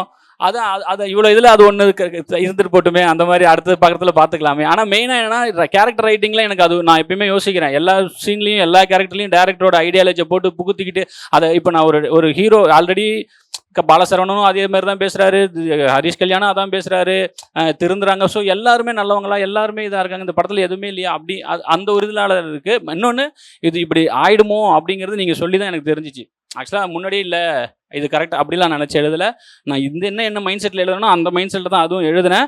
பட் 2-3 பேர் சொன்னாங்க, அப்போது நாங்கள்லாம் வந்து இவங்களை ஆக்கி போடுறதுக்கு தான் இங்கே இருக்கமா அப்படின்னு இருக்குல்ல. அது ஹியூமன் எமோஷன் சில நேரத்தில் அதுவும் இருக்குது. அது கனெக்ட் ஆகாமல் போயிட வேணாமே அப்படிங்கிறதுக்காக பண்ணோம். அது முக்கியமாக ஸ்போர்ட்ஸ் ட்ராமாவுக்கு ஒரு மூவிக்கு போகிறதுக்கு முன்னாடி எனக்கு கொஞ்சம் இதுக்கு முன்னாடி டிஸ்கனெக்ட் நிறைய ஆயிருக்கு. முக்கியமாக கிளைமேக்ஸில் ஆகும். ஏன்னா எல்லா கதையும் முடிச்சிருவாங்க, கிளைமேக்ஸ் வந்து மேட்ச் ஜெயிக்கிறாங்களா இல்லையா, எப்படி ஜெயிக்கிறாங்க அதை மட்டும் காமிக்கிற மாதிரி இருக்கும். நீங்கள் எப்படி பயங்கரமாக நீங்கள் இன்டர்வியூவில் சொல்லியிருந்தீங்க கேரக்டர்ஸ் வச்சு தான் மோஸ்ட்டாக மூவ் பண்ணுற மாதிரி. இந்த கிளைமேக்ஸ் போர்ஷனில் வந்து நிறைய நாட்ஸ் வந்து மேட்ச்சில் ஆன்சர் கிடைக்குது. இப்போது ஹரிஷ்க்கும் அவங்க லவருக்கும் என்ன ஆச்சு, அவர் எப்படி லேட்டாக வந்தார், அங்கே என்ன சொன்னாங்க, ஏன் இங்கே வந்தார், அப்புறம் தினேஷோட ஈகோ என்ன ஆக போகுது இந்த மேட்ச்சில், அவர் என்ன ரோல் ப்ளே பண்ண போகிறாரு, அந்த பொண்ணு இதில் எப்படி ஆக போகிறா. நீங்கள் ஃபஸ்ட்டு அவங்கள பயங்கரமாக காமிச்சிட்டிங்க, அடுத்த 2 மேட்ச் அவங்க அவுட் ஆகிறாங்க. முக்கியமாக ஆப்போனன்ட் டீமில் இருக்கிற பாலா எப்படி என்ன பண்ண போகிறான், அவன் ரோல் என்னவா இருக்க போகுது. அப்போ மேட்ச் ஜெயிக்கிறாங்களா இல்லையான்றதை தாண்டி நிறைய கேரக்டர்ஸுக்கு என்ன ஆக போகுது கடைசி வரைக்குமே இருக்குது. அது வெங்கடேஷ் ஏன் அப்படி பண்ணான், அவன் டீமில் என்ன நடந்துச்சு, அந்த மாதிரி நிறைய வச்சதுனால தான் மேபி எனக்கு கிளைமேக்ஸ் முன்னாடி அந்த டிஸ்கனெக்ட் ஆகாமல் மேட்ச்லேயே நிறைய விஷயம் இருக்குது அப்படின்ற மாதிரி இருந்துச்சு. அவர் இன்டர்வல் ரைட்டிங் பற்றி பின்னாடி சொன்னாங்க, அந்த கிளைமேக்ஸ்லேயும் அதை சொல்லணும்னு நினச்சேன். பாதி எடிட்டில் உருவானது. எப்படி சொல்கிறேன்னா ஃபஸ்ட்டு வந்து கொஞ்சம் லீனியராக இருந்துச்சு. இவர் வந்து வீட்டுக்கு போய் எல்லாம் படம் பார்த்துட்டிங்களா, புரியாதவங்களாம் ஏதோ யோசிப்பாங்கன்னு நினைக்கிறேன், சாரி. ஃபஸ்ட்டு வந்து இவர் போயிடுவார் பொண்ணு பார்க்குறதுக்கு, வீட்டுக்கு போயிடுவார் ஹரிஷ் கல்யாண். இங்கே வந்து மேட்ச் ஆரம்பிச்சிருவாங்க. அந்த பொண்ணு அப்போவே சொல்லிடும், நான் கட் பண்ணி அப்புறமா தான் ரிவீல் பண்ணுறேன், அது அப்போவே சொல்லிடும். உடனே இவருக்கு ஃபோன் வரும், ஹரிஷ் கல்யாணுக்கு ஃபோன் வரும். ஃபோன் வந்தோடனே காளி அண்ணன் வந்து அன்பு டாஸ் வின் பண்ணிட்டேன், என்ன பண்ணுறதுன்னு தெரியல அப்படின்னு சொல்லுவார். அவன் யோசிச்சுட்டு அண்ணன் டாஸ் பண்ண பேட்டிங் எடுனா நான் வந்துடுறேன் அப்படின்னு சொல்லுவான். ஸோ அவர் பைக்கில் அங்கே வந்துக்கிட்டு இருக்கப்ப இங்கே விக்கெட் விழுந்துக்கிட்டே இருக்கும், அந்த இது விழுந்துக்கிட்டே இருக்கும். அப்போது இவன் கரெக்டாக அப்போ தினேஷ் அண்ணன் இறங்கி ஆடுவார். தினேஷ் அண்ணன் அடித்து முடிச்சு ஹரிஷ் கல்யாணோட பர்செப்ஷனில் தான் அந்த பாட்டே போடுவோம். ஹரிஷ் கல்யாண் அது என்ன ஆயிடுச்சுன்னா ஒரு கட்டத்துக்கு மேலே இந்த பொண்ணு போன்னு சொன்னும்போது அந்த படம் முடிஞ்சிருச்சு. அங்கே அதுக்கப்புறமும் இந்த படம் இந்த கிரிக்கெட்டை பார்க்கறதுக்குலாம் யாருமே இல்லை. ஆல்ரெடி இந்த படத்துலேயும் 4 கிரிக்கெட் பார்த்துட்டு வந்துட்டாங்க. அந்த இடத்துல நான் போயிட்டு மறுபடியும் இந்த மேட்ச் எப்படி அந்த இது என்ன ஆகிடுதுன்னா, அப்போ தான் வந்து என்னோட ஃப்ரெண்டு அப்போ தான் என் ஃப்ரெண்டு ஒருத்தவங்க என்ன சொல்கிறான்னா, இல்லை எனக்கு அந்த பொண்ணு போகணும்னு சொல்லும் போதே அது முடியுது, ஏதோ ட்ராப் ஆகிடுச்சு, அதுக்கப்புறம் நடக்கிறது வந்து ஒரு சம்பிரதாயமாக இருக்குது, ஒரு ரோலிங் டைட்டில் மாதிரி இருக்குது, எனக்கு ஏதோ ஒன்று தேவைப்படுது அப்படின்னு சொல்லும் பொழுது அப்புறமா பண்ணது தான் ஓகே. அங்கே போனவன் என்ன ஆனானே தெரில, போனால் பொண்ணு பார்க்க போனான், கட் பண்ணால் இங்கே இப்படி நடந்துக்கிட்டு இருக்கு. ஸோ அந்த சாங்கு போடுறப்போ தான் அந்த மொமெண்டமே வரணும். அதாவது அந்த ஆடுங்கடா என்ன சுற்றி போடும்போது தான் ஆடியன்ஸுக்கு தெரியிறப்ப, அதாவது டிஎஸ்கேக்கு தெரியிறப்ப தான் ஆடியன்ஸுக்கே அந்த மேட்ரு தெரியணும் அப்படின்னு சொல்லி எடிட்டில் உருவான அந்த விஷயம் அது. ஸோ அது அந்த இடம் மட்டும் ரைட்டிங்கில் இல்லாமல் எடிட்டில் இது பண்ணுது. ஸோ அது அப்படி தான் அது உருவாச்சு. ஏன்னா கொஞ்சம் பேக் பண்ணோம் அந்த இடத்த, அது கொஞ்சம் லேக் இருந்த மாதிரி ஒரு ஃபீல் இருந்துச்சு. அது அப்படியே பேக் பண்ணிக்கோ. சினிமாட்டிக் அந்த ஏரியா ஃபுல்லாகவே எப்படி மெயினாக என்ன ஃபோக்கஸ் பண்ணணும்னா, சினிமாட்டிக்கல் எக்ஸ்பீரியன்ஸுக்கு என்னென்ன பண்ணணும், தியேட்டர் எக்ஸ்பீரியன்ஸுக்கு என்ன பண்ணணும், அதுதான் பண்ணணும். அதுதான் ட்ரை பண்ணோம். கெத்து கேரக்டர் வரும்போதெல்லாம் விஜயகாந்த் சாரோட ரெஃபரன்ஸ் இருக்குது. அதே மாதிரி அன்பு கேரக்டர் வரும்போதெல்லாம் விஜய் சாரோட ரெஃபரன்ஸ் இருக்க மாதிரி இருக்குது. ஸோ ஒரு இடத்துல என்னென்னா, அந்த பஸ்ஸில் நடக்கிற சீனில் வந்து விராட் கோலி அந்த சீனில் வந்து ஆக்சுவலாக அங்கே அன்பு கேரக்டரே இருக்காது. பட் ஆனால் பின்னாடி வந்து விஜய் சாரோட பாட்டு ஓடிட்டு இருக்கோம். அது இன்டென்ஷனாக வச்சதா இல்லை வந்து? இன்டென்ஷன்லாம் இல்லை. அது ஒரு பேட்டர்ன் ஃபாலோ பண்ண ஆரம்பிச்சிட்டோம். அது ஒன்று. இன்னொன்று சோனிகிட்ட அந்த பர்மிஷன் தான் இருந்துச்சு, அதனால் அது வச்சது. அது கடைசி நான் இப்படி வேணால் சொல்லிக்கலாம், அந்த இடத்துல ஹரிஷ் கல்யாணம் பற்றி தானே பேசிகிட்டு இருக்கிறாங்க, அதனால் நான் அது விஜய் பாட்டு போட்டேன் அப்படி வேணால் சொல்லலாம் நான். ஆனால் அது இல்லை, அது பர்மிஷன் அந்த பாட்டு தான் இருந்துச்சு அங்கே. அதனால் எனக்கு என்னென்னா, மினி பஸ்ஸு சாங்கு அது ஒரு லைஃப் கொடுக்குமேன்னு சொல்லி ஏதோ ஒரு பாட்டு போடலான்னு தோணும்போது அந்த பாட்டு நாங்கள் வச்சோம். நீங்கள் வேணே ஹலோ சொல்கிறீங்களா இல்லை கேட்கலிங்க? இல்லை வேணே படம் பார்த்துட்டு வந்து ஹலோ கோவப்படுறானான்னு பார்ப்போம் அந்த மாதிரி எதோ பண்ணுறீங்களோன்னு யோசிச்சு. சார் படம் நல்லா இருந்தது. ஓகே, ரொம்ப நன்றி நல்லா படம் கொடுத்ததுக்கு சார். அப்புறம் உங்கள் படத்தில் வந்து டயலாக் ரொம்ப அழுத்தமாக இருக்குது, சூப்பராக இருக்காது. காரணம் என்னன்னு தெரியும்? ஏன்னா நெஞ்சுக்கு நீதி படத்தில் ரொம்ப அழுத்தமாக இருந்தது, இதில் மேலோட்டமாக இருந்தாலும் எல்லாருக்கும் எளிமையாக புரிஞ்சுது. அது எந்த அளவுக்கு ப்ராசஸ் ஆச்சு அப்படின்னு கேட்குறாங்க. இல்லை, அது என்னென்னா கான்வர்சேஷன் இன்ட்ரெஸ்டிங்காக இருக்கிறதுக்காக எழுதுனது. அது டயலாகுங்கிறத விட அது கான்வர்சேஷன் சொல்லும்போது கொஞ்சம் ஹாப்பி, எனக்கு இன்னும் கொஞ்சம் கூடுதல் சந்தோஷம் வரும். இன்டென்ஷனாக அழுத்தமாக சொல்லணும்னு இல்லை, பட் இந்த இடத்துல என்ன சொன்னால் நல்லாயிருக்கும் அப்படிங்கிறது தான். என்ன சொல்லுவோம், அந்த கேரக்டர் என்ன பேசும் அப்படிங்கிறத பிளான் பண்ணி எழுதணும். அது நீங்கள் சொல்லும்போது ஓகே மேபி அது அழுத்தமாக ஆயிடுச்சுங்கிறது தான். அதான் எப்பவுமே ரிசீவர் எண்ட்லேருந்து வரும்போது தான் அது என்ன விளைவுன்னு தெரியும். சில இடத்துல கை தட்டுறதுக்குலாம் எழுதுவோம், ஆனால் அந்த இடத்துல கை தட்ட மாட்டாங்க. ஸோ இந்த இடத்துல நான் கை தட்டுறதுக்காக எழுதலை, கான்வர்சேஷனாக ஒரு லைவ்லியாக ஒரு கான்வர்சேஷன் எப்படி இருக்கும் அப்படிங்கிறதுக்கு முடிஞ்ச அளவுக்கு அது நெருக்கமாக போய் ட்ரை பண்ணலாம். இப்போது இந்த டயலாக்லாம் இருக்குல்ல, இப்போ ஊருக்கு நல்லவனாக இருக்கிறவங்களாம் வீட்டுக்கு நல்லவனாக இருக்க மாட்டாங்கிறது எங்கள் அம்மா சொன்ன டயலாக். எனக்கும் சொல்லியிருக்கேன், எங்கள் அப்பாவுக்கும் சொல்லியிருக்காங்க. எங்கள் அப்பாவுக்கு சொன்ன ரீசன் வேறு, எனக்கு சொன்ன ரீசன் வேறு, ஆனால் டயலாக் அதே தான். ஸோ அந்த மாதிரியான இதெல்லாம் எனக்கு யூஸ் பண்ண ஆசை இருக்கும். இப்போ எங்கள் வீட்டில் எப்படி பேசிக்கிறாங்க அதெல்லாமே யூஸ் பண்ணுறதுக்கு அந்த மாதிரி பண்ணது தான். இன்னொன்று அந்த கேரக்டரை நம்ம புரிஞ்சுக்கிட்டே போகும்போது நமக்கே சில டயலாக்லாம் வரும், அதை நீங்கள் முன்னாடி யோசிச்சிருக்க மாட்டீங்க, அதுக்கப்புறமா வேற ஒரு சீனுக்கு அதை வைக்க முடியாது. அந்த ப்ராசஸில் அந்த வேர்ல்ட் பில்டிங்கில் அதுக்கப்புறம் அந்த கேரக்டரை நீங்கள் ஃபாலோ பண்ணிட்டே வரும்போது அது நீங்களாவே இல்லைன்னா தானாக உங்களுக்கே அப்புறம் ஆச்சரியமாக இருக்கும், இது நம்ம தான் எழுதணுமா அப்படிங்கிற மாதிரி ஒன்று தோணும். அதை ரொம்ப போட்டு ஆராயக்கூடாது. அந்த விஷயத்தெல்லாம் ஆராய்ஞ்சா இன்டென்ஷன் மாறிடும், டெஸ்பரேட் போயிடுவோம். டெஸ்பரேஷன் போகும்போது நமக்கான அந்த இயல்பு நிலை மாறி லைவ்னஸ் போயிடும் அந்த இது. ஸோ அது எப்படி வந்ததுன்னு யோசிக்கவே கூடாது, வந்துருச்சு, அது வரைக்கும் சந்தோஷம். எனக்கு என்ன கொஸ்டின்னா, யசோதா வந்து கோச்சிட்டு போயிடுறாங்கல்ல அவங்க வீட்டுக்கு, அங்கே வந்து கறிக்கடையில் தான் ஃபுல்லாகவே ஸ்டேஜிங் பண்ணியிருப்பீங்க. அதை சென்சார் போர்டு அதை எப்படி ஏற்றுக்குச்சு, அதை பற்றி கொஞ்சம் சொல்லுங்கள். அது ஏன் ஏற்றுக்கக்கூடாது? இல்லை நிறைய இல்லை எனக்கு அது தெரியல, ஏன்னா நிறைய விமர்சனம் இருக்குது, எனக்கு தெரியல. அவங்க ஒத்துக்கிட்டாங்க, எனக்கும் அது எனக்கு டவுட்டும் வரல. நம்ம அப்படி என்ன நான் பண்ணிட்டேன், கோழி கடனா காமிச்சிருக்கலாம்ல. எனக்கு அவங்க இதுக்கு நான் அது ஒரிஜினல் தான், அது நான் செட்டு கூட போடக்கூடாதுன்னு சொல்லிட்டேன். இவர் ஒன்று பண்ணி காமிச்சாரு, அப்போவே முடிவு பண்ணிட்டேன் செட்டு வரக்கூடாது, நம்ம லைவாகவே போயிடுவோம் அப்படின்னு சொல்லிட்டு. அது இல்லை ஒன்றுமே சொல்ல, சென்சார் அதை பற்றி எதுவுமே பேசலை. நான் பீஃப்னு கூட ஒரு இடத்துல மாட்டு வால் கொடுப்பான்னு கூட கேட்போம், அதுவும் எதுவுமே சொல்லலை.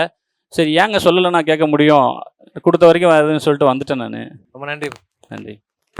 கேரக்டரையுமே ஒரு மாதிரி எலிவேட்டாக காமிச்சிட்டு, ஹரிஷ் கல்யாணோட அப்பா கேரக்டரோட இன்டென்ஸும் அவங்களோட ஐடியாலஜியை பெருசாக ஸ்டேஜ் பண்ண மாதிரி இருக்காது. அதுக்கு டைம் டூரேஷன் அது மாதிரி ஏதாவது காரணம் இருக்கா, இல்லை தேவைப்படலை, அவங்களால எந்த இம்பேக்டும் இந்த கதையில் எனக்கு தேவைப்படலை அப்படிங்கிறது தான் ரீசன். இன்னொன்று எனக்கு நான் என்ன யோசிப்பேன்னா, இப்போ நான் அதே ஊரில் தான் ஒரு 15 வருஷம் எங்கள் அம்மா ஊரில் தான் இருக்கேன். நான் என் ஃப்ரெண்ட்ஸுக்கு எங்கள் அம்மாவை நல்லா தெரியும். எங்கள் அப்பா அந்த ரோட்டில் போயிட்டு வந்தாருன்னா யாருக்குமே தெரியாது, அது ஏன்னு எனக்கும் தெரியல. எங்கள் அப்பா வந்து என் ஃப்ரெண்ட்ஸு கூட கனெக்டே ஆக மாட்டார், அவர் சைக்கிளில் போவார். எங்கள் அப்பா தான் போகிறாருன்னு சொல்லவே மாட்டாங்க. ஆனால் எங்கள் அம்மா போனால் அவ்வளோ பேரும் பைக்கில் கூட்டிகிட்டு போய் வீட்டில் விட்டுட்டு டே உங்கள் அம்மா கொண்டு அந்த வீட்டில் விட்டுட்டான்னு சொல்லுவாங்க. அந்த அப்பா இருக்கார்ல, அந்த அப்பா வந்து ஒட்டவும் மாட்டார், இதுவும் பண்ண மாட்டார். எனக்கு சப்கான்ஷியஸாக நான் என்ன நினச்சேன்னா, ஹரிஷ் கல்யாணுக்கு ஒரு அப்பா இருக்காருன்னு தான் தெரியணுமே தவிர அவர் மூஞ்சி யாருக்கும் ஞாபகம் வரக்கூடாதுன்னு நினச்சேன். இவரோட ஐடியாலஜி எல்லாம் எங்க இருந்தாவது ஒரு எடுத்திருப்பாரு. அது அப்பா கிட்ட இருந்தா வரணும்னு அவசியம் இல்லப்பா. அவருமே வெளியில ஊருக்குலாம் போறாரு. அவர் என்ன வீட்டுக்குள்ள போட்டு அடைச்சா வச்சிருக்காங்க? அவரும் படிச்சிருக்காரு, அவரும் 4 இடத்துக்கு போறாரு. ஸோ ஐடியாலஜி வந்து யார்கிட்ட இருந்து வேணாலும் வரலாம்ல.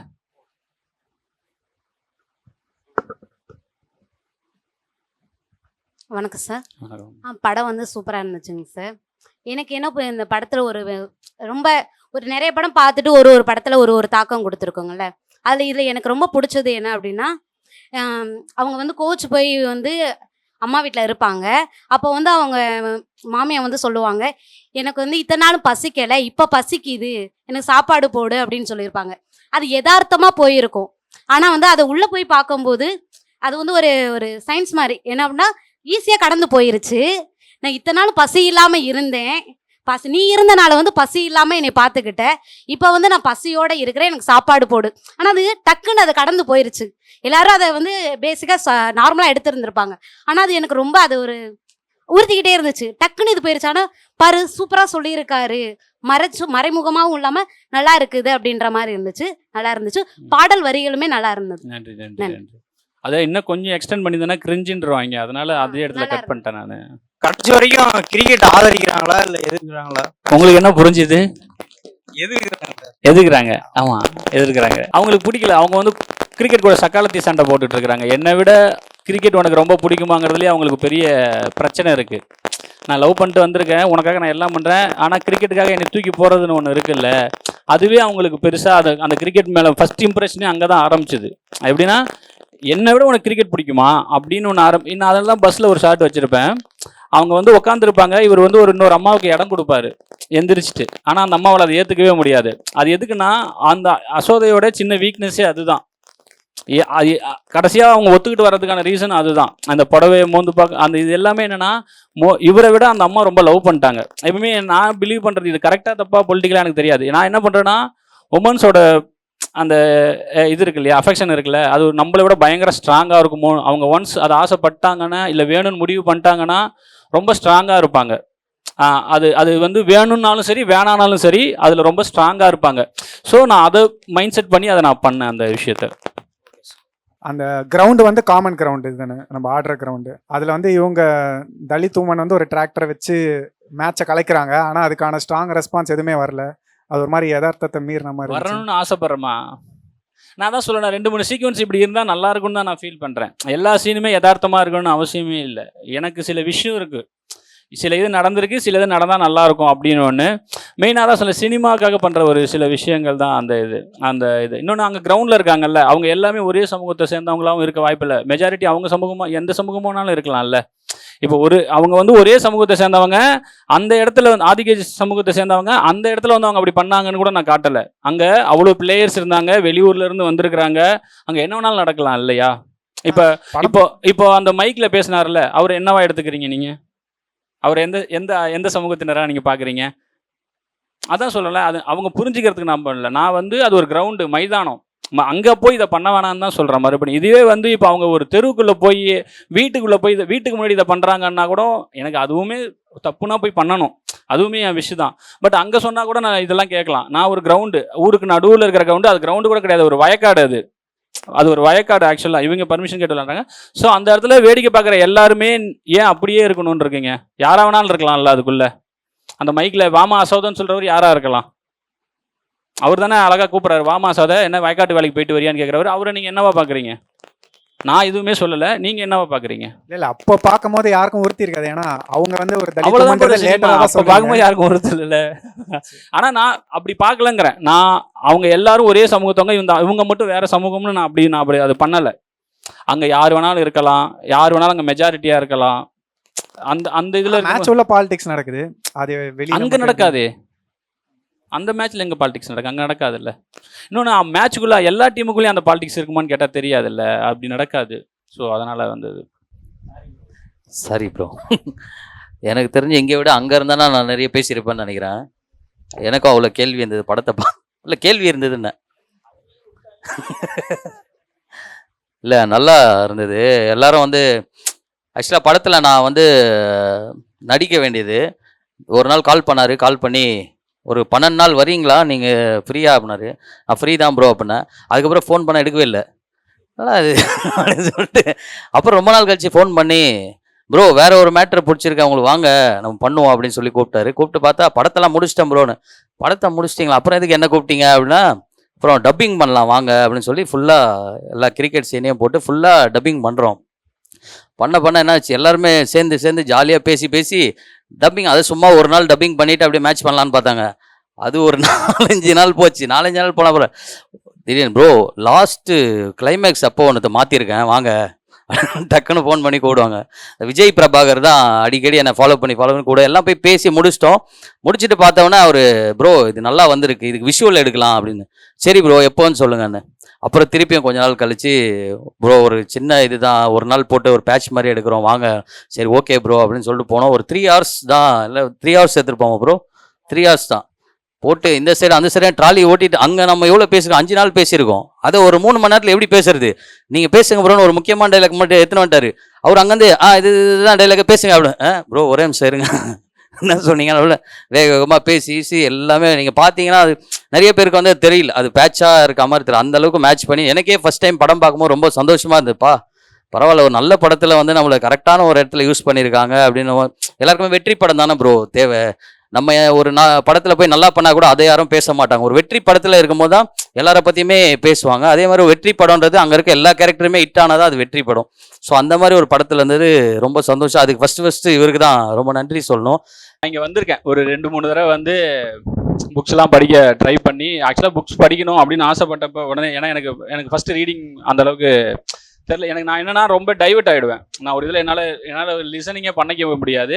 அப்போ யாரோ சொன்னாங்க நீ புக்கு படிக்க ஆரம்பிச்சுன்னா உன்னால் அந்த கேப்பபிலிட்டி வந்துடும் அப்படின்னு சொல்லி நான் ஃபஸ்ட்டு சூஸ் பண்ணது. அப்போ தான் ரஞ்சித் நான் அந்த இதை ஆரம்பிச்சுட்டு அதுக்கப்புறம் நான் கூகைக்கு வந்து இங்கே தான் உட்காந்து ஒரு 2 நாள் படிச்சுட்டு இருந்தேன். அப்புறம் இங்கே நான் அன்றைக்கி வரும்பொழுது அவ்வளோ பேர் உட்காந்து புக்கு படிச்சுட்டு இருக்கிறாங்க. எனக்கு தெரிஞ்சு எல்லாருமே அசிஸ்டன்ட் டைரக்டர் சினிமா சம்மந்தப்பட்டவங்க அந்த மாதிரி தான் நினைக்கும்போது அப்போ ஓகே இது நமக்கு தேவைப்படுமோ அப்படின்னு சொல்லிட்டு அதுக்கப்புறமா தான் புக்ஸ் படிக்கவே நான் ஆரம்பித்தேன். அப்போ நான் உண்மையாலுமே நினச்சேன் நம்ம படம் பண்ணால் கண்டிப்பாக கூப்பிடணும். ஆனால் அதுக்கு நான் ஆசை தான் பட முடியும். ஏன்னா நம்ம ஜானர் என்ன இது பொலிட்டிக்கலாக ஸ்ட்ராங்காக கரெக்டாக இருக்கிற படத்தை தான் இங்கே கூப்பிடுவாங்க. ஸோ அதெல்லாம் நமக்கு இங்கே வர முடியுமா அப்படின்னு வந்து எனக்கு ரொம்ப ஒரு டவுட் இருந்துக்கிட்டே இருந்துச்சு. யாருக்கு எனக்கு ஃபோன் பண்ணது யார்? அவர் என்னை கூப்பிடும்போது உண்மையாக சொல்கிறேன் எனக்கு ரொம்ப ப்ரிவிலேஜாக இருந்துச்சு. பட் நான் விஜய்கிட்ட சொன்னேன், விஜய் கூப்பிட்றாங்க அது சந்தோஷம்தான், ஆனால் அந்த இடத்துக்கு நான் வந்து தெரிலடா நான் கரெக்டாக பேசுவேனா, ஏன்னா அங்கே கேள்வி கேட்குறாங்க என்னை விட அதிகமாக தெரிஞ்சவங்களா இருப்பாங்க, நான் ஒன்றும் தெரியாதவன், நான் எப்படிடா அப்படின்னா எனக்கு உண்மையுமே நான் இங்கே வந்து என்னை பற்றி சொல்கிறத தாண்டி இங்கே நான் யாருன்னு முதல்ல நான் தெரிஞ்சுக்கணும். உங்களுக்குலாம் தெரிஞ்சதெல்லாம் எனக்கு எவ்வளோ தெரிஞ்சிருக்கு. நான் எப்போ சொல்கிறேன் மேடைக்கு அந்த மாதிரி பேசலை, நான் வந்து எனக்கு தோன்றதா சொல்கிறேன். எனக்கு இவங்கெல்லாம் என்ன சொல்ல போகிறாங்க, இந்த படத்தை இவங்க எப்படி பார்த்துருக்காங்க, இதுலேருந்து நம்ம ஓகே பொலிட்டிக்கலாக என்னெல்லாம் பண்ணணும், ட்ராமா கூட ஓகே. இப்போ பொலிட்டிக்கலாக இவங்க இப்போ அவங்க சொல்கிறாங்கல்ல, அப்போ நாங்கள் வந்து ஆக்கி போடுறதுக்கும் உங்கள் குடும்பத்தை பார்த்துக்குமான்னு இருக்குல்ல, இதெல்லாமே எனக்கு ஒரு லேர்னிங் தான் இந்த படத்தில் இருந்து. ஓகே நாளைக்கு அந்த டைலாக் எழுதும்போது கூட கரெக்டாக ஏதோ ஒன்று பண்ணணும் போல், நம்ம அதுக்கு ஏதோ ஒன்று பண்ணணும் போல் அப்படின்னு சொல்லிட்டு. ஸோ இந்த கூகை வந்து பயங்கரமான ஒரு மூமெண்ட்டாக நான் இங்கே பார்க்குறேன். நேற்று கொட்டுக்காளி கூட வந்தாங்க, அவன் கணேஷ் என் ஃப்ரெண்டு தான், அவனும் சொல்லுவான் இந்த மாதிரி இங்கே போனால் அது இந்த இடம் வந்து ஒரு ப்ரிவிலேஜ் மாதிரி தான். இங்கே வந்து இவங்களுக்குள்ள இப்போ நீங்கள் என்னை மதித்து எனக்கு என் கூட இன்ட்ராக்ட் பண்ணுறதே நான் வந்து ஒரு பயங்கர ப்ரிவிலேஜாக நினைக்கிறேன். இதுக்கு மேலே அப்புறம் படம் பார்த்துட்டு ரஞ்சித்தன் எனக்கு ஃபோன் பண்ணி பேசினார். அவர் ஃபோன் பண்ணி பேசி என்னை ஆஃபீஸுக்கு வர சொல்லி எங்கள் டீமாக போய் மீட் பண்ணோம். ஸோ இது எல்லாமே நான் ஒரு இதாக பார்க்குறேன். என்னுடைய மனசு இது ஒரு பெரிய பயங்கரமான ஒரு இடத்துல இருக்குது. உங்களெல்லாம் பார்க்கும்போது தான் நான் இன்னமும் படிக்க ஆசைப்பட்றேன். ஹோப்ஃபுல்லி அதை இதுக்கப்புறம் நான் கன்டினியூ பண்ணுவேன்னு நினைக்கிறேன். ரொம்ப தேங்க்ஸ் என்னை கூப்பிட்டதுக்கு கூகை டீம், உங்களுக்கு ரொம்ப நன்றி. நீங்கள் ரஞ்சித்தனை கூட இருக்கீங்க, இப்படி இருக்கீங்க, இது இன்னும் கன்டினியூ பண்ணுங்கள். நானும் முடிஞ்ச அளவுக்கு இன்னும் எவ்வளோக்கு எவ்வளோ என்னையே இது பண்ணி என்னாலும் எவ்வளோ மாற முடியும், என் கூட இருக்கிறவங்களையும் நம்ம இது பண்ண முடியும் நானும் பார்க்குறேன். ஸோ டெய்லி நானும் அதை தான் பார்த்துட்ருக்கேன். ஸோ உங்கள் மூமெண்ட் எனக்கு ரொம்ப பிடிச்சிருக்கு. உங்களில் என்னையும் ஒரு ஆளாக பாருங்கள். ரொம்ப நன்றி, சந்திப்போம். ரொம்ப நன்றி எல்லாருக்குமே.